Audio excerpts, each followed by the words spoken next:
राधे राधे। जय श्री श्याम मेरे प्यारे बच्चों।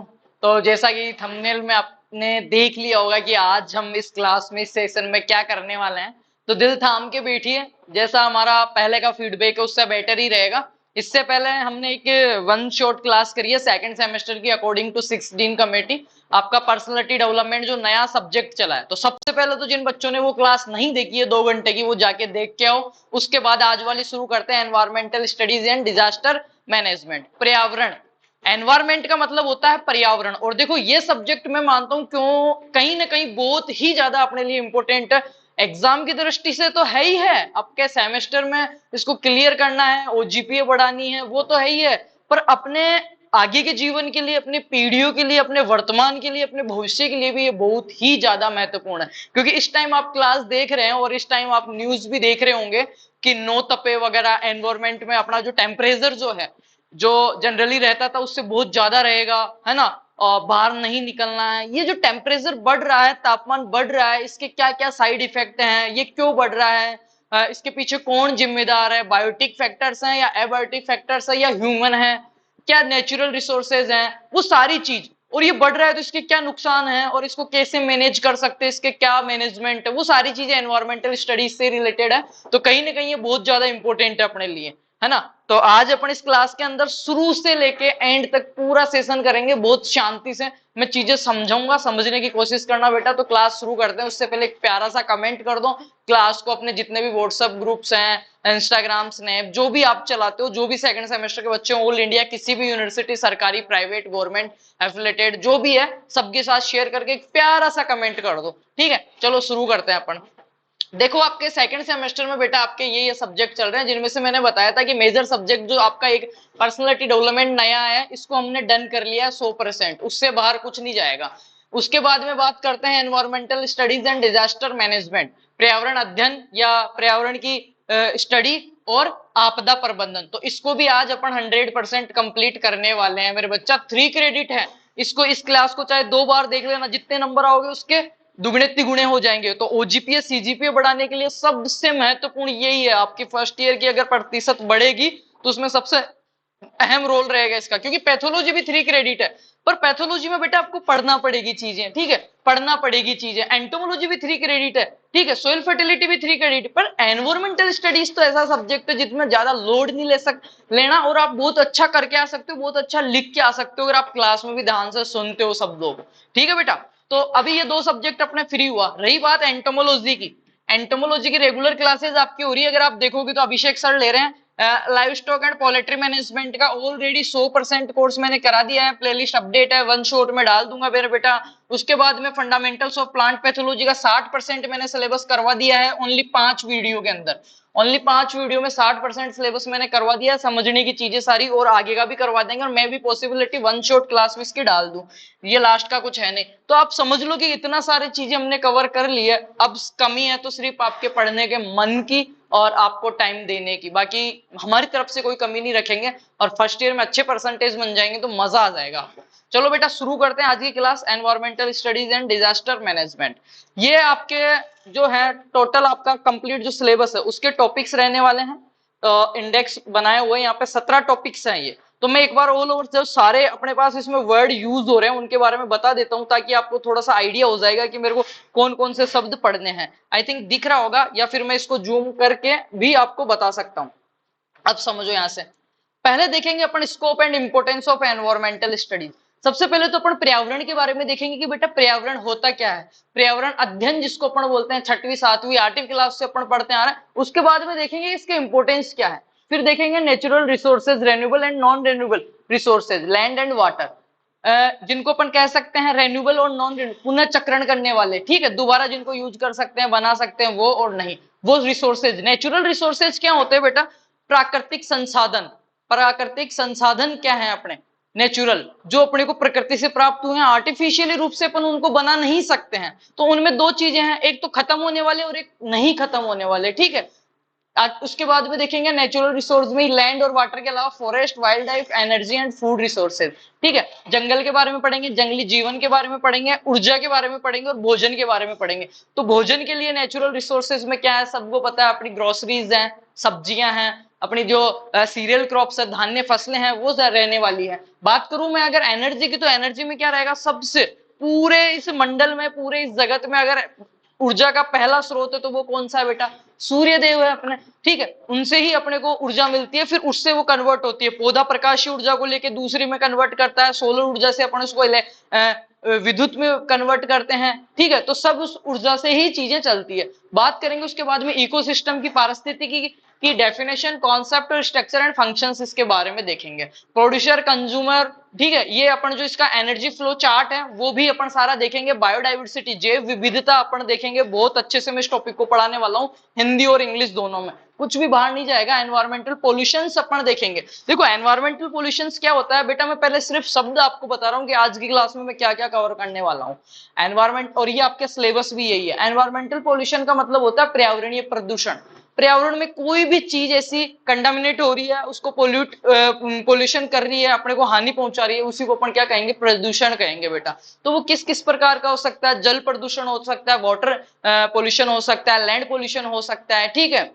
न्यूक्लियर पोल्यूशन हो सकता है, बम धमाके करते हैं, न्यूक्लियर बम छोड़ते हैं, वो हो सकता है। उसके बाद में अपन पढ़ेंगे global warming and climate change. Global warming सबको पता है कि अपने जो ग्रीन हाउस गैसेज वगैरह हैं वो बढ़ रही है, टेम्परेचर बढ़ रहा है, तो उसके कारण जो अपने ग्लेशियर्स वगैरह हैं वो क्या हो रहा है, पिघल रहे हैं, ठीक है। और जिसकी वजह से अपना क्लाइमेट चेंज, अपनी जो क्लाइमेट है, जलवायु जो है वो उसमें बदलाव देखने को मिल रहे हैं। उसका सीधा सा अपन देखें अगर, जलवायु, देखो जलवायु जो बदलती है वो लगभग 31 साल के औसत में बदलती है, 31 साल की। और इसकी रिसर्च स्टडीज कौन करता है, IMD, Indian metrology department, new Delhi, ठीक है, वो इसकी स्टडीज करता है। और 31 साल के औसत एक लंबे, देखो दो चीज होती है, एक तो वेदर और एक क्लाइमेट। वेदर क्या होता है, एक फिक्स समय पे, फिक्स स्थान का, स्पेसिफिक टाइम पे, स्पेसिफिक प्लेस में जो कंडीशंस है, एनवायरमेंटल कंडीशंस है, उनको वेदर कहूंगा मैं, मौसम। ये मौसम यही तो होता है कि किसी विशेष स्थान पे, विशेष समय पे। मैं कह सकता हूं कि आज जयपुर का मौसम बहुत अच्छा हो रहा है, तो विशेष स्थान हो गया बेटा जयपुर, लोकेटेड हो गया, लोकेशन हो गई जयपुर। और आज अभी जयपुर का मौसम मतलब शाम के टाइम हल्की बारिश हो रही है, हल्की ठंडी हवा चल रही है, तो वो अच्छा हो गया, वो वहां का मौसम हो गया। और क्लाइमेट ऐसे कहते हैं कि राजस्थान की जलवायु कैसी है, अर्ध शुष्क है। तो जलवायु थोड़ी ऐसे चेंज होती है, जलवायु बहुत लंबे समय के बाद, बहुत ही। तो जलवायु की परिभाषा में क्या कह सकता हूं कि बहुत दीर्घकालीन मौसम जो पीरियड है उसको क्या कहेंगे, जलवायु अपन कहेंगे। नॉर्मली मैं समझा रहा हूं आपको, ठीक है। तो इसमें अपन क्लाइमेट चेंज के बारे में पढ़ेंगे। इसके बाद में control of water and marine pollution के बारे में पढ़ेंगे। Effect and control soil pollution देखेंगे, नॉइस पोल्यूशन देखेंगे, थर्मल पोल्यूशन देखेंगे, मैनेजमेंट ऑफ न्यूक्लियर पोल्यूशन के बारे में देखेंगे। इंडस्ट्रियल वेस्ट क्या होता है, वेस्टेज, इंडस्ट्रियल का मतलब होता है कल कारखाना, क्या कहूंगा बेटा, कल कारखानों से निकला हुआ जो अपशिष्ट है उसका कैसे मैनेजमेंट कर सकते हैं। फिर पढ़ेंगे डिजास्टर मैनेजमेंट, डिजास्टर मैनेजमेंट मतलब आपदा प्रबंधन। आपदाएं भी दो प्रकार की होती है, नेचुरल और आर्टिफिशियल। नेचुरल के अंदर भी दो प्रकार की होती है, मेजर और माइनर। एक तो प्राकृतिक आपदाएं हैं, भाई बारिश आ गई, सूखा पड़ गया, इसमें किसी का दोष नहीं है। और एक होती है आर्टिफिशियल या ह्यूमन जैसे कि सपोज दैट कोई बम्प धमाका हो गया, राइट, या फिर कोई ऐसा डिजीज हो गया जो मनुष्य के द्वारा फैला है, वो भी एक तरीके से आपदा ही है। या दो ट्रेनों का एक्सीडेंट हो गया, लाखों लोगों की मौत हो गई, तो वो भी एक तरीके से क्या अपने लिए डिजास्टर, आपदा ही होती है बेटा। उसके बाद में अपन सोशल इश्यूज के बारे में और एनवायरमेंटल प्रोटेक्शन के बारे में, उसके बाद में नेशनल स्टेट लेवल ऑर्गेनाइजेशन जो है एनवायरमेंटल एजुकेशन के बारे में, सीडीएम। और लास्ट जो टॉपिक है अपना women and child welfare, HIV, AIDS और ये जो चीजें हैं इनके बारे में जागरूक करना। तो सबसे पहले ये चीजें हमने पढ़ी, ये चीजें मैंने सिलेबस में बताई। देखो मेरा काम, ये मैटर आपको 1000 जगह मिल जाएगा और इस सब्जेक्ट पे लाख वीडियो आपको मिल जाएंगे, डज नॉट मैटर। मैटर क्या करता है कि उन वीडियोस से आप कितना सीख पा रहे हैं, आपका थ्योरी पेपर आप लिखने के लिए कितना प्रिपेयर हो पा रहे हैं, अपने आप को कितना सिखा पा रहे हैं। तो मैं कोशिश करता हूं हमेशा, मेरा एक ही मोटिव रहा है कि मैं क्लास में जो बच्चा अपने एड हुआ उसको सिखाऊं, ना कि रटाऊं, क्योंकि मैटर की कोई कमी नहीं है।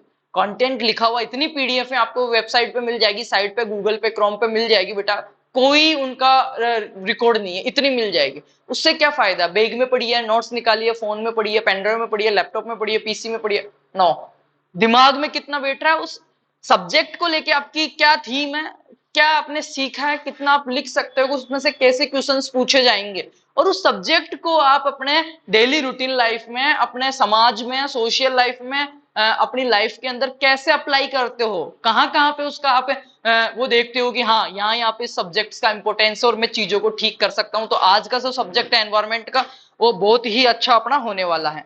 चलो ये तो अपन ने डिस्कस कर लिया इसके बारे में। अपन चलते हैं सीधा सा अपने टॉपिक पे, एनवायरमेंट के बारे में। ठीक है, सीधा सा एनवायरमेंट। देखो पर्यावरण क्या होता है, शब्द से समझ में आ रहा है। पर्यावरण शब्द का अर्थ है हमारे आसपास का वह परिवेश जो हमें चारों तरफ से घेरे हुए है। पर्यावरण का मतलब समझना, जल्दी जल्दी से करेंगे अपन, ज्यादा टाइम नहीं लगेगा क्योंकि मैं चीजें लिखी हुई है, सिर्फ समझाऊंगा आपको। दिमाग खोल के बैठना बेटा आप। और पर्यावरण क्या होता है? The world environment means the environment that surrounds us. Surround us का मतलब हो गया हमारे चारों ओर का जो परिक्षेत्र है। ये पृथ्वी है, सपोज दैट ये सतह पे अपन रह रहे हैं, इस सतह पे, इस सरफेस पे, लैंड पे अपन रह रहे हैं, और इसके चारों तरफ का जो, इसके चारों तरफ का जो सराउंडिंग एरिया है, जो सराउंडिंग एरिया है, इसको क्या बोलेंगे अपन बेटा? एनवायरमेंट बोलेंगे। क्या बोलेंगे बेटा? पर्यावरण बोलेंगे। अब जो चारों तरफ चीजें हैं उसमें ऐसा तो है ही नहीं ना बेटा कि सारी बायोटिक चीजें रहेगी, जीव ही जीव रहेंगे, अजीव चीजें भी हो सकती है ना भाई। चीजें देखो, कोई भी ऑर्गेनिज्म की अगर बात करें, किसी भी थिंग्स की अगर अपन बात करें, तो जो मेजरली दो चीज होती है, एक तो लिविंग, एक नॉन लिविंग। तो अपन उसको अपनी एजुकेशन पढ़ाई के अंदर सब्जेक्ट पढ़ रहे उसमें क्या कहेंगे? बायोटिक और अबायोटिक। सीधा सा समझो, जीवीय और अजीवीय। बायोटिक क्या बोलूंगा बेटा? बायोटिक। बायोटिक का मतलब जीवीय, मतलब उसमें जिंदा है, वो सजीव है, लिविंग ऑर्गेनिज्म। और दूसरा होगा एबायोटिक। एबायोटिक का मतलब अजीवित। अजीवित दो चीज ही तो होती है। अब एनवायरमेंट देखना क्या है। The world environment means, world environment इस शब्द, पर्यावरण शब्द का अर्थ है कि दैट मीन्स, इसका मतलब है कि एनवायरमेंट, एनवायरमेंट क्या है? दैट सराउंड, अपने चारों तरफ का वह परिक्षेत्र जो अपने आसपास है उसी को अपन पर्यावरण कहेंगे। इसके बाद में देखो, ये सभी जैविक और अजैविक तत्वों का एक संयोजन है जो हमारे जीवन को प्रभावित करते हैं। It is a combination of all the biotic and abiotic elements that affect our life. ऐसी सारी जीवी और अजीवी, बायोटिक और अबायोटिक क्या है? Biotic. It is a combination of the all of the biotic and abiotic elements. ऐसे elements है, जीव और सजीव, जिनका ये कॉम्बिनेशन है और क्या करता है? दैट की अफेक्ट ओवर लाइफ, हमारे जीवन को क्या करता है? प्रभावित करता है। लाइक सच एज ए, जैसे कि एयर, हवा। अब समझना बेटा इसको, मेरा काम समझाना है। इस सराउंडिंग एरिया में क्या है? आपके हवा, एयर। उसके बाद में देखो वाटर एंड सोयल। वाटर है, इसके अंदर पानी है। उसके बाद में क्या है? यहाँ पे क्या है बेटा मेरा? यहाँ पे क्या है? मृदा है। क्या है? मृदा, सोइल। और क्या है इस पे? वनस्पति। क्या है? वनस्पति। वनस्पति मतलब जंगल वगैरह सब आ गए, वनस्पति। उसके बाद भी क्या है? वाइल्ड लाइफ, जो जंगली जीव हैं, जीवन है, जंगली जीव व उनका जीवन। ठीक है। उसके बाद में and other living characters. And other living characters मतलब और भी उसमें क्या है? जीव, सजीव। उनमें क्या क्या आ गया इसमें? कुत्ता, बिल्ली, सूक्ष्म जीव। ठीक है। क्या क्या आ गया मेरे बच्चा इसमें? आपका डॉग आ गया, केट आ गई, बफेलो हो गई, सारे जितने भी सजीव हैं जो अपने आसपास आप देख पाते हो वो सारे, और जो भी सूक्ष्म जीव, माइक्रो ऑर्गेनिज्म जो है, वो भी इसी के अंतर्गत आ गए, सारे सजीव आ गए। Environment is the basic of human life and life can not be imagine without it. इसका मतलब समझ रहे हो? पर्यावरण क्या है? सजीवों के जीवन का आधार है, जीवन का आधार है, जीवन का आधार है। क्या है बेटा? एनवायरमेंट क्या है? Environment is the basis of human life. Human life मतलब सजीवों के जीवन का क्या है? आधार है। और इसके बिना, and life can not be imagine without it. Life can not be imagine, इसके बिना जीवन की कोई अपन क्या ही नहीं कर सकते? कल्पना ही नहीं कर सकते मेरे बेटा। क्या नहीं कर सकते? कल्पना ही नहीं कर सकते। ये तो हो गई एनवायरमेंट की डेफिनेशन। अब एक चीज मैंने समझाई है बेटा, यहाँ पे थोड़ा सा समझने की कोशिश करना मेरे बेटा, है ना, मजा आएगा आपको। मैंने यहाँ पे दो चीज लिखी है, बायोटिक और अबायोटिक। सच एज मैंने बता दिया, air, water, soil, vegetation, wild life and other living characters. Okay. अब इसमें एनवायरमेंट में ऐसा तो है ही नहीं कि सारी चीजें लिविंग ही लिविंग है, नॉन लिविंग भी होगी। एक तो है biotic factors, various components of environment. Various components क्या है? ये पर्यावरण के विभिन्न घटक। मैंने दो ही चीज बताई, जीवित और अजीवित। तो एक तो हो गया बायोटिक। बायोटिक में क्या क्या आएगा बेटा? वे सभी जीवित चीजें, जैसे कि पौधा, जानवर, मनुष्य। इसमें क्या क्या आएगा? दीज आर लिविंग थिंग्स, जो जिंदा है। दीज आर लिविंग थिंग्स, जो जिंदा है। सच एज ए प्लांट्स, क्या आएंगे मेरे बच्चा? पौधे आएंगे इसमें। ठीक है। एनिमल्स मतलब जानवर आएंगे मेरे बच्चा। क्या आएंगे? जानवर आएंगे। ह्यूमंस क्या आएगा बेटा? अपन आएंगे। क्या आएंगे इसमें? मानव आएगा, मनुष्य आएगा। नर नारी जो भी आपका है बाबा जी, वो सारे इसी में आएंगे। और क्या आएंगे? Micro organism. माइक्रो ऑर्गेनिज्म में क्या कह सकता हूँ? सूक्ष्म जीव। सूक्ष्म जीव। अब मेरे को कोई जो मेरी जान बहुत ही होशियार बच्चा है वो मेरे को जवाब देगा कि बायोटिक फैक्टर्स में तो सर आपने ये सारी चीजें बता दी, अब आपने एक और शब्द लिखा है एबायोटिक फैक्टर्स। अभी अपन पढ़ क्या रहे हैं? मैंने बताया कि ये एनवायरमेंट है, ये एनवायरमेंट है दो चीजों के कॉम्बिनेशन से बना हुआ है। कौन कौन से मेरे बच्चा? बायोटिक और ए बायोटिक। ये देखो यहाँ पे बायोटिक एंड एबायोटिक। बायोटिक में आपने उदाहरण बता दिए ये सारे। अब मैं पूछ रहा हूँ एबायोटिक में क्या क्या हो सकता है मेरी जान? एबायोटिक में क्या क्या हो सकता है? तो कोई बताएगा एबायोटिक में क्या क्या हो सकता है? एबायोटिक में क्या आएगा? सारी निर्जीव चीजें, जैसे कि आपके जो खनिज पदार्थ हो गए, सोइल हो गई, आपकी सोइल निर्जीव है अगर देखा जाए तो, ठीक है। आपका प्रकाश हो गया, ठीक है, सारी चीजें हो गई। ये अभी अपन ने ओवरव्यू की बात करी। समझ में एनवायरमेंट क्या है? आगे चले, चलो बेटा आगे बात करते हैं। ये तो हो गए बायोटिक फैक्टर्स, ये हो गए abiotic. There are non living things. Abiotic में क्या आएगा बेटा? Non living things. Non living का मतलब समझते हो? जो जिंदा नहीं है, जो जिंदा नहीं है। ये तो हो गई एबायोटिक, ये हो गई बायोटिक। जो जिंदा नहीं है, these are non living things like air, water, soil, temperature, light and minerals, प्रकाश वगैरह। Types of environment. अब बात करेंगे टाइप्स ऑफ एनवायरमेंट, पर्यावरण के प्रकार। तो पर्यावरण दो प्रकार का होता है, कौन कौन सा बेटा? नेचुरल और ह्यूमन मेड, दो प्रकार का पर्यावरण है। समझना इसको, एक एक टॉपिक को क्लियर करते हुए चलेंगे, बड़ा मजा भी आएगा आपको पढ़ाई करने में, है ना।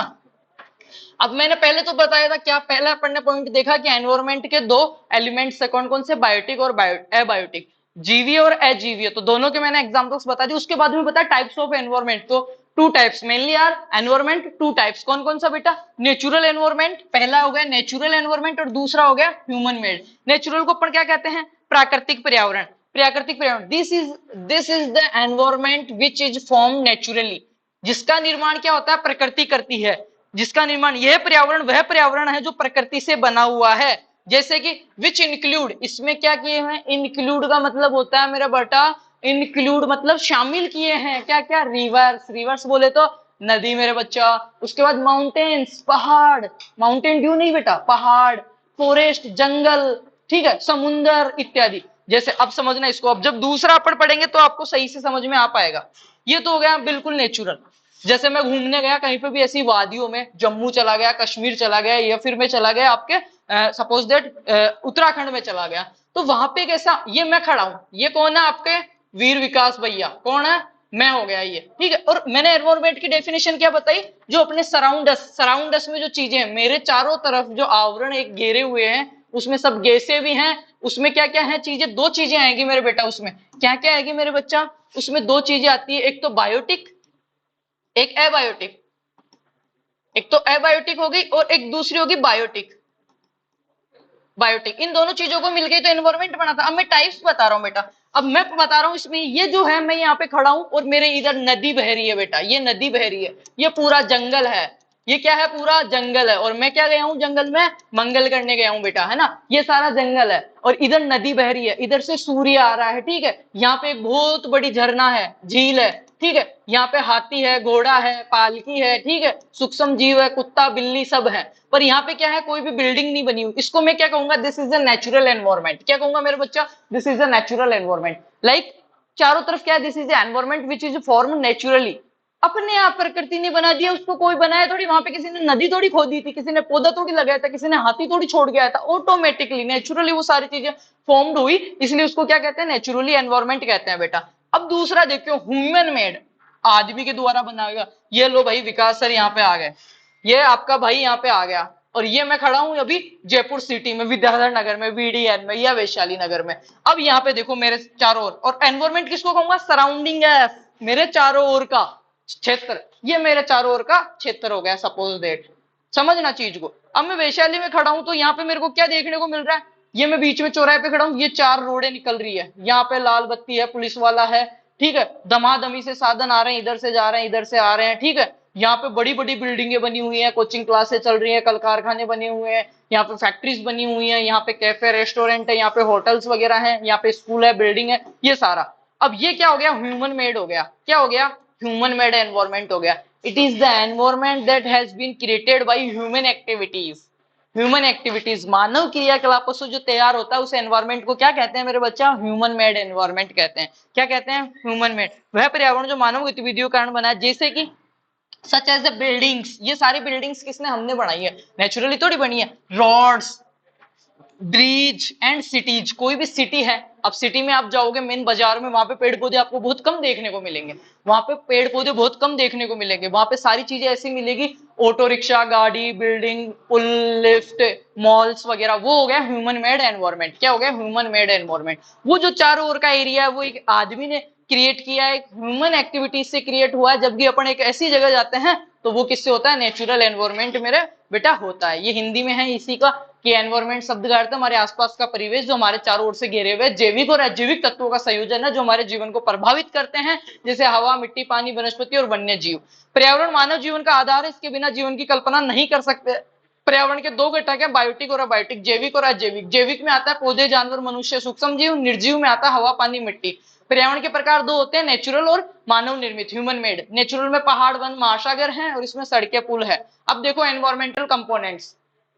अब मैंने एक चीज समझाई, समझना बेटा, देख पूरा सिलेबस करेंगे अपन आराम से, है ना।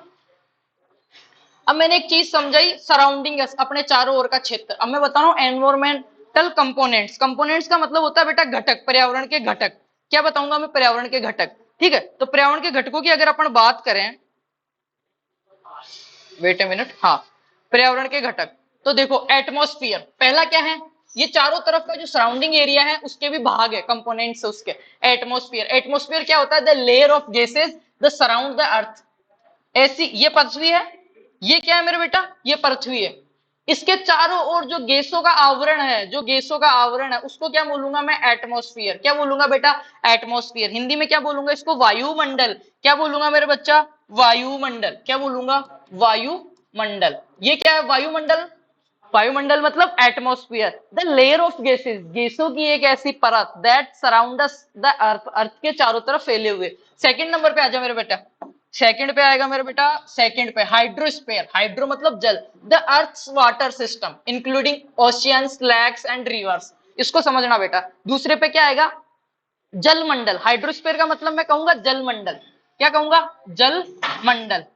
जल मंडल में क्या आएगा? जो भी पृथ्वी के आसपास जो भी पानी के स्रोत है, जो जिसमें क्या क्या आ गया आपका, इंक्लूडिंग आपके क्या क्या आ गया? लेक्स एंड रिवर्स, है ना, नदी, झरने जो भी हैं वो सारे इसके अंदर आ गए, महासागर, झीलें, नदियां। वो थर्ड नंबर है बेटा क्या? लिथोस्फीयर। क्या है मेरे बेटा? लिथोस्फीयर। अब लिथोस्फीयर को समझना, लिथोस्फीयर क्या होता है? The earth is solid surface including rocks and soil. Lithosphere किसका कहेंगे मैं? अगर इसकी मैं सीधी सी बात करूं तो क्या कहूंगा? स्थल मंडल। स्थल मंडल क्या कहूंगा इसको? स्थल मंडल। जो अपने को क्या दिया हुआ है? एक सरफेस दिया हुआ है रहने के लिए, क्या कहूंगा? स्थल। ये दिख नहीं रहा होगा, ब्लैक कलर ले लेता हूं मैं मेरे बेटा, ये जो है वो क्या है? अपना स्थल मंडल है। स्थल मंडल को ही अंग्रेजी में क्या कहूंगा मैं? लिथोस्फीयर। क्या कहूंगा? और लिथोस्फीयर में क्या आएगा? इंक्लूडिंग सोइल एंड रॉक्स, जो पृथ्वी की सतह, कठोर सतह, जो अपने को रहने के लिए, अपने को चलने फिरने के लिए, बिल्डिंग बनाने के लिए जो आधार दे रही है वो इसमें आ जाएगी। चौथा देखो मेरे बेटा अब क्या घट रहा है, अब परिभाषा दोबारा से सेट होगी, देखना। चौथा है यहाँ पे बायोस्फीयर। बायोस्फीयर को क्या बोलते हैं? जैव मंडल। क्या बोलते हैं मेरे बच्चा? जैव मंडल या जीव मंडल। क्या बोलते हैं? जीव मंडल। जीव मंडल। अब देखना, मैंने ऐसी परिभाषा बनाई थी, मजा आएगा आपको। बायोस्फीयर में क्या होता है देखना, the zone of life on earth. ये कौन सा जोन है? ये कौन सा जोन है? इसमें जीवन की कल्पना कर सकते हैं। जीवन, पृथ्वी की सतह पे जो जीवन है, जो सूक्ष्म जीव है, चाहे वो बड़ा जीव है, चाहे वो वाइल्ड लाइफ वाला है, चाहे वो पालने वाला है, चाहे वो ह्यूमन है, जो जिंदा जीव है वो सारे रह रहे हैं, वो कहलाएगा जीव मंडल। जिसमें सारी गैसें हैं वो कहलाएगा वायुमंडल या एटमॉस्फेयर। जो जल मंडल पानी का, और स्थल मंडल जो ठोस पदार्थ सरफेस है वो। अब ये देखो, the zone of life of earth including plants, animals and micro organism. Plants, पौधे भी तो बेटा सजीव है। मैंने बताया वनस्पति जो पौधे हैं उनके भी जीव होता है, उनमें भी सारी चीजें हैं, वो भी भोजन बनाते हैं, वो भी श्वास लेते हैं, वो भी छोड़ते हैं। ठीक है बेटा। तो अब मैंने एक चीज डेफिनेशन में बताई थी, अपने चारों तरफ का जो क्षेत्र है, तो चारों तरफ चार ही जो चीजें पाई जाएगी, या तो गैसें पाती है, अपने देखे तो सूर्य के चारों तरफ, तो या तो गैसें दिखाई देगी, या दिखाई देगी अपना पानी, या अपने को चाहिए सरफेस, या चाहिए अपने को पेड़ पौधे, और इन्हीं को मिला के क्या बनता है बेटा? एनवायरमेंट बनता है। क्या बनता है मेरे बच्चा? एनवायरमेंट बनता है। तो एनवायरमेंट कंपोनेंट्स अगर प्रश्न आता है तो देख लो यहाँ पे क्या कौन कौन? एटमॉस्फेयर, एटमॉस्फेयर बोले तो वायुमंडल, एटमॉस्फेयर हवा, चारों तरफ का वातावरण। उसके बाद में हाइड्रोस्फीयर मतलब हाइड्रो मतलब पानी, लिथो मतलब सतह, और बायो मतलब जीव हो गए। क्या हो गया मेरे बेटा? जीव हो गए। उसके बाद में देखते हैं अपन एनवायरमेंटल इश्यूज। इनको अपन डिटेल्स में भी पढ़ेंगे, पर अभी एनवायरमेंटल इश्यूज देखें, पर्यावरण के मुद्दे क्या क्या हैं ये देखते हैं। मैं कह रहा हूँ बड़ा मजा आएगा, और अभी भी मजा ही आ रहा होगा, बोरिंग थोड़ी हो रही क्लास है बेटा। बोरिंग हो तो बता देना मेरे को, मैं बहुत मन से पढ़ा रहा हूँ, है ना। आगे देख लेते हैं एनवायरमेंटल इश्यूज। इश्यूज का मतलब होता है मुद्दा। क्या होता है बेटा? मुद्दे होते हैं। जैसे आपके भी तो होते हैं इश्यूज। आपके एक इश्यू होता है अभी, या तो फाइनेंशियल इश्यू होता है, या एजुकेशनल इश्यू होता है कि आपको पढ़ाई नहीं करनी, आपका मन नहीं है, या फिर आपके होता है रिलेशनशिप इश्यूज, है ना। तो सारे इश्यूज को हटाओ और एक इश्यू पे ध्यान दो, फैमिली इश्यूज और फ्यूचर इश्यूज पे, है ना बेटा। ठीक है, आगे देख लेते हैं एनवायरमेंटल इश्यूज। पहला है ग्लोबल वार्मिंग। क्या है ग्लोबल वार्मिंग? इसको क्या बोलते हैं अपन? वैश्विक तापमान में वृद्धि। ग्लोबल वार्मिंग आपको पता है पूरे विश्व के तापमान में जो वृद्धि हो रही है, अभी मेरे पसीना आ रहा है, आपके पसीना आ रहा है, कूलर फेल हो रहे हैं, वो किसके वजह से हो रहे हैं? ग्लोबल वार्मिंग बोलते हैं। This increase in the earth average temperature due to human activities. ये बड़ी अच्छी बात कही है मैंने, आप तो कहते नहीं हो, मैंने ही बोली है, ये बहुत ही अच्छी बात कही है मैंने। क्या? कि पूरी पृथ्वी का ग्लोबल वैश्विक स्तर पे पूरी पृथ्वी का तापमान बढ़ रहा है, और किसके कारण बढ़ रहा है बेटा? Due to human activities. तुम्हारी और मेरी और पूरे समाज की, जो ह्यूमन है, जो मनुष्य है। जब मैंने पर्सनालिटी डेवलपमेंट सब्जेक्ट पढ़ाया था, तब एक चीज मेरे बेटा मैंने सिखाई थी कि इस पूरी, जब हमने इंटेलिजेंस, बुद्धि, बुद्धिमता, टाइप्स ऑफ इंटेलिजेंस जब हम पढ़ रहे थे, तब मैंने एक चीज सिखाई थी आपको बच्चा, कि पूरे धरती पे, पूरे वर्ल्ड में, पूरी सरफेस पे अगर सबसे ज्यादा इंटेलिजेंस या जिसकी विकसित डेवलप बुद्धि जो है वो इंसान की है, इसी वजह से जो कम बुद्धि वाले जीव है उनको वो खुद के कंट्रोल में रखता है, गाय भैंस भेड़ बकरी सबको, और अपनी आवश्यकताओं के अनुसार उनको यूज करता है। सबसे ज्यादा इंटेलिजेंस किसकी है? पर ये क्या है? बेकार है। क्यों? इसने क्या कर दिया? पूरे एनवायरमेंट को, पूरे नेचर को खत्म कर दिया है। उसमें मैं भी इंक्लूडेड हूं, आप भी इंक्लूडेड हैं, सब इंक्लूडेड है। ठीक है, और इसके कारण ह्यूमन एक्टिविटीज के कारण क्या हुआ है? ग्लोबल वार्मिंग हुई है, पूरे वैश्विक तापमान में वृद्धि हुई है। ये क्या है? अपना पर्यावरण का इश्यू है, मुद्दा है। उसके बाद में दूसरा वनस्पति वृक्षों की कटाई, डिफोरेस्ट्रेशन। इसको डीपली भी पढ़ेंगे, अभी मैं यहाँ पे शॉर्ट में आपको समझा रहा हूँ। डिफोरेस्ट्रेशन क्या होता है? बड़ा क्वेश्चन आएगा आपको। डिफोरेस्ट्रेशन तो फॉरेस्ट मतलब जंगल होता है, FOREST, और फॉरेस्ट्रेशन मतलब जंगलों को उगाना, और उसके आगे डी लगा दिया, डी ऑक्सीनेशन।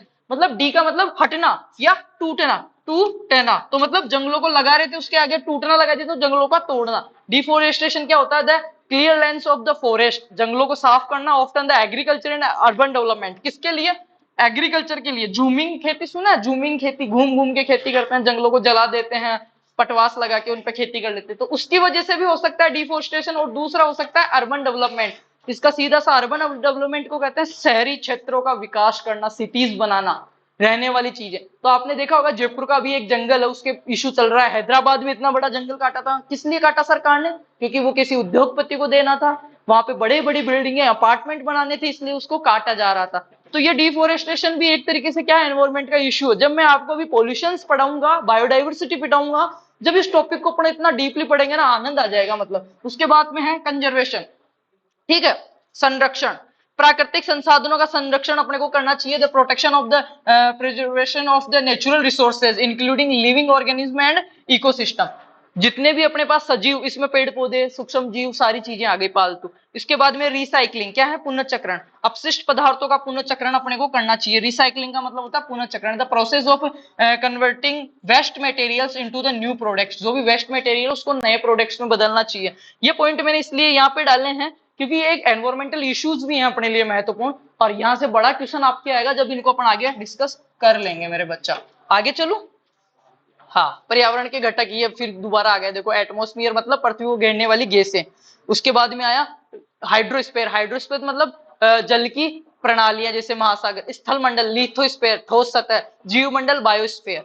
ये आगे पर्यावरण के मुद्दे, वैश्विक तापमान में वृद्धि, वनस्पति वृक्षों की कटाई, डिफोरेस्टेशन, संरक्षण और पुनर्चक्रण। क्या आ गया मेरे बच्चा? पुनर्चक्रण। आगे चलू। शाबाश मेरे शेर।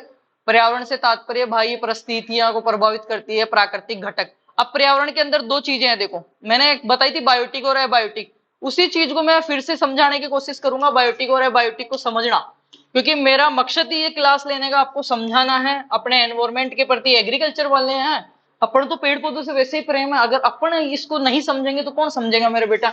नेचुरल जो एलिमेंट्स हैं अपने किसके, एनवायरमेंट के, और ह्यूमन मेड है उनको देख लेते हैं। नेचुरल में क्या है आपके, वायु है। क्या है बेटा, वायु है। और वायु पृथ्वी को घेरने वाला वायु को क्या बोलते थे, एटमॉस्फेयर। उसके बाद में जल, जिसको अपन बना नहीं सकते यहाँ पे है, उसको क्या बोल रहे थे, हाइड्रोस्फीयर। भूमि को क्या बोल रहे थे, लिथोस्फीयर, मिट्टी चट्टाने और खनिज। और जीवित जीव को अपन क्या बोल रहे थे, बायोस्फीयर। अब देखो मानव निर्मित, मानव निर्मित में पहली जो चीज आती है वो आता है बुनियादी ढांचा। क्या आता है बेटा, बुनियादी ढांचा। बुनियादी ढांचे को अपन कहते हैं इंफ्रास्ट्रक्चर। इंफ्रास्ट्रक्चर मतलब बुनियादी ढांचा, जैसे भवन, सड़कें और पुल बना दिया।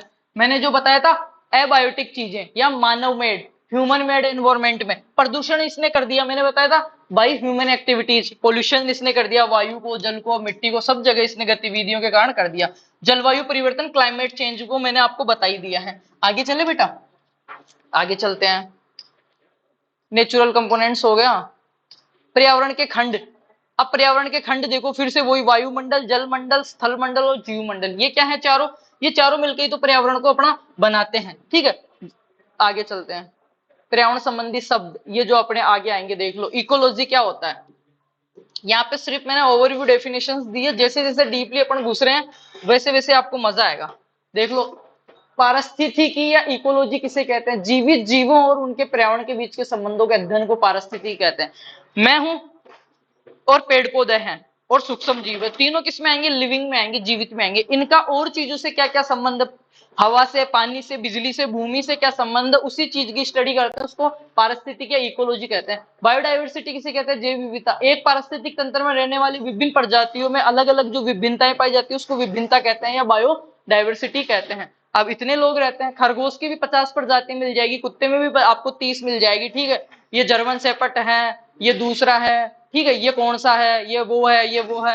ह्यूमन में भी आपको बहुत सारी प्रजातियां मिल जाएगी। ठीक है, यहाँ का अलग है, अफ्रीका में थोड़ा अलग है, जंगलों में जाओगे वहां अलग खाना खाते हैं, तो वो प्रजाति एक तरीके से स्पीसीज हो गई। गाय भैंस में आपको अगर अपन बात करें स्पीसीज की, तो ब्रीड्स अपने आ जाती है अलग अलग। ठीक है, कोई ज्यादा दूध देती है, कोई कम दूध देती है, किसी को क्या पसंद है, कोई गर्मी सहन करती है, कोई नहीं करती है। इस चीज को अपन क्या कहते हैं बेटा, डाइवर्सिटी बोलते हैं। चिड़िया, इतनी प्रकार की चिड़िया देखोगे, तोता, मैना, कमेडी जो भी है आपकी, तो उसको डाइवर्सिटी बोलते हैं। सस्टेनेबिलिटी या स्थायित्व, प्राकृतिक संसाधनों को समाप्त किए बिना किसी प्रक्रिया प्रणाली को बनाए रखना, बहुत ज्यादा महत्वपूर्ण। सस्टेनेबिलिटी या स्थायित्व, प्रकृति को नुकसान भी नहीं करना, अपना काम भी हो जाए और भविष्य के लिए बची भी रहे, उसको बोलते हैं। पॉल्यूशन, पर्यावरण में होने वाले पॉल्यूशन, क्लाइमेट हो ही गया। आगे चलते हैं, अब समझो इसको। अब यहां से समझने की चीजें स्टार्ट होती है आपकी। ये ग्रुप में मैसेज आ रहा है, AB+SDP। क्या मैसेज आया, इमरजेंसी है क्या। AB+SDP डोनर जो जयपुर में आए, एक मरीज, CBC रिपोर्ट में प्लेटलेट्स काउंट 1000 रह गया मात्र, SMS हॉस्पिटल।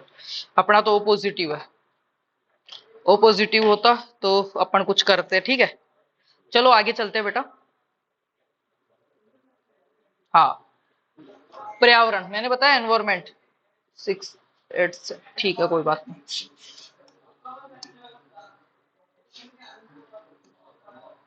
एनवायरमेंट, एनवायरमेंट के चारों हो गए।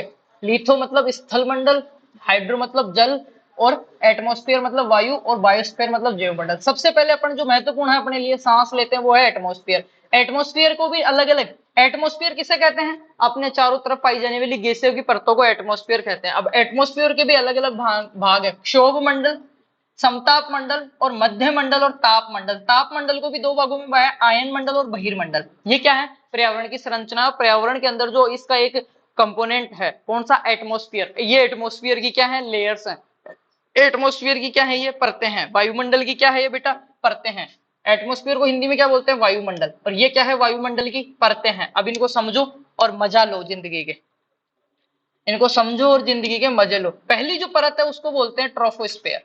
क्या बोलते हैं मेरे बच्चा, ट्रोफोस्फेयर। मैं यहाँ पे परतें बनाता हूँ, इधर बना लेता हूं मैं परतें, समझ में आ जाएगी।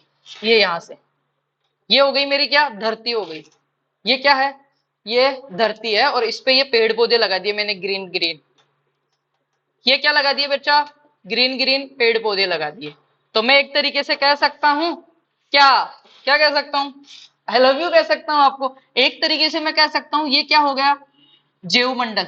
ये क्या हो गया, वायुमंडल के अलावा क्या था, जीवमंडल, बायोस्फीयर जिसको बोल रहा था, क्योंकि इसमें सारी सजीव चीजें आ गई, जीवमंडल हो गया।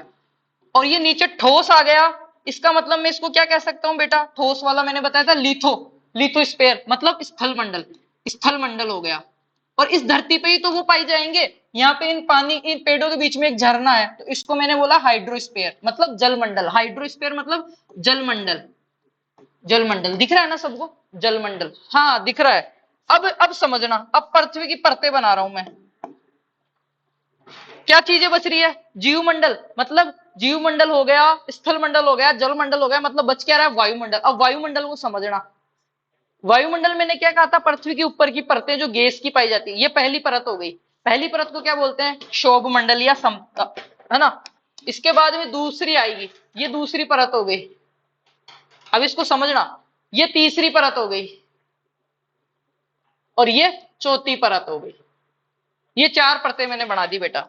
और इन परतों को अपन क्या कह रहे थे, एटमॉस्फेयर कह रहे थे, कि धरती के ऊपर फर्स्ट, सेकंड, थर्ड और फोर्थ। अब समझना बच्चा इसको, बड़ा मजा आएगा इस चीज में, इस कॉन्सेप्ट में आपको। जो आपके पहली परत है उसको क्या बोलेंगे, ट्रोफोस्फीयर। क्या बोलेंगे बेटा, ट्रोफोस्फीयर। और ट्रोफोस्फीयर की जो हाइट होती है वो कितनी होती है, 8 से लेके 18 किलोमीटर तक। 8 से लेके 18 किलोमीटर तक, समझना। पृथ्वी से लेके 8 से लेके 18 किलोमीटर तक जो गैसें हैं, जो भी आपको दिखाई दे रही है, उसको मैं क्या बोलूंगा बेटा, क्षोभ मंडल। यहाँ पे फर्स्ट लिख दिया, ये फर्स्ट है। क्या बोलूंगा, क्षोभ मंडल। और क्या बोलूंगा, ट्रोफोस्फीयर। क्या बोलूंगा मेरे बच्चा, ट्रोफोस्फीयर। दूसरा है आपका समताप मंडल या स्ट्रेटोस्फीयर। स्ट्रेटोस्फीयर या समताप मंडल, ये हो गया आपका दूसरा। ये वाला देखो, 8 से 18 हो गया। दूसरा कितना हो गया बेटा आपका, 18 से 50 किलोमीटर तक। ये हो गया यहाँ से 18 से, 18 पे ये परत खत्म हुई और ये चालू हुई। 18 से 50 किलोमीटर तक कौन सी हो गई आपकी, सेकंड। समताप मंडल। क्या बोलूंगा इसको, स्ट्रेटोस्फीयर बोलूंगा। दिख रहा है सबको, स्ट्रेटोस्फीयर बोलूंगा। फिर थर्ड नंबर पे कौन क्या आएगी आपकी, मीजोस्फीयर। कितना हो गया, 50 से 80। मीजोस्फीयर या मध्य मंडल, थर्ड परत आपकी, जो थर्ड लेयर जो है एनवायरमेंट में गैसों की, उसको क्या बोलूंगा, मीजोस्फीयर। और ये 50 किलोमीटर पे सेकंड लेयर खत्म हुई, ये थर्ड पे चालू हुई 50 से लेके 80 किलोमीटर तक। 50 से लेकर 80 किलोमीटर तक। समझना क्या पढ़ रहे हैं, एटमॉस्फेयर। एटमॉस्फेयर क्या था, अपना एनवायरमेंट की चार चीजें थी, एटमॉस्फेयर, लिथोस्फेयर, बायोस्फेयर, हाइड्रोस्फेयर। ये बायोस्फेयर ये हो गया, लिथोस्फेयर धरती हो गई, चट्टाने हो गई, और हाइड्रोस्फेयर में ये पेड़ पौधों को जो पानी मिल रहा है वो हो गया। अब आ रहा था, बच रहा था एटमॉस्फेयर। तो एटमॉस्फेयर को मैंने बांटा चार भागों में। पहला मैंने बताया, सबसे पृथ्वी की जो सबसे क्लोजेस्ट, सबसे नजदीक वाली परत है उसको बोलते हैं क्षोभ, क्षोभ मंडल या ट्रोफोस्फेयर, 8 से 18 किलोमीटर तक। उसके बाद में होती है समताप मंडल, 18 से 50 किलोमीटर तक। फिर होता है मध्य मंडल मीजो, 50 से 80। और उसके बाद में जो होता है बेटा आपके, वो कौन सा होता है आपका, थर्मोस्फेयर, जो कि 80 किलोमीटर के अबाउ होता है। 80 किलोमीटर से ऊपर जो होता है उसको क्या बोलते हैं, थर्मोस्फेयर। अब देखो, और इससे ऊपर जो है ब्रह्मांड है, ब्रह्मांड है, इसको क्या बोलते हैं, एक्सोस्फेयर। ब्रह्मांड मतलब अंतरिक्ष। 80 किलोमीटर के ऊपर जाओगे तो अंतरिक्ष आएगा, ग्रेविटी धीरे धीरे कम होने लग जाएगी, गुरुत्वाकर्षण बल, उसको क्या बोलेंगे, एक्सोस्फेयर। अब जो ये थर्मोस्फेयर है, इसमें भी दो होता है, आयन मंडल और बहिर्मंडल। इसका स्पेसिस को भी यहाँ पे मैं छोड़ता हूँ, चार परतें मैंने बताई। सीधी सी बात, यहाँ से प्रश्न आते हैं, इनके किलोमीटर याद रखना। दूसरी बात, यहाँ से प्रश्न आता है, वो देखो, ये जो सबसे नीचे वाली परत है, लगभग पूरी पृथ्वी का जो लगभग 85% जो डेंसिटी है बेटा, वो यहाँ पे समाती है इसके अंदर। 8 से लेके 18 किलोमीटर तक लगभग 85% जो घनत्व है पृथ्वी का, इस घनत्व में क्या क्या आ गया, देखो 8 से 18 किलोमीटर में क्या क्या आ गया, जितनी भी नदी, झरने, झीलें हैं वो आ गई बेटा। मतलब कहूं तो हाइड्रोस्फीयर इसी में आ गया लगभग। उसके बाद में कहूं बायोस्फीयर, जितने भी जीव है, भाई मेरे को ये बताओ 18 किलोमीटर के ऊपर कौन सा जीव है, होंगे तो भी 2-5 होंगे यार ऐसे, बाकी सारे इसी में 8 से 18 में ही है। तो ये बायोस्फीयर भी इसी में आ गया।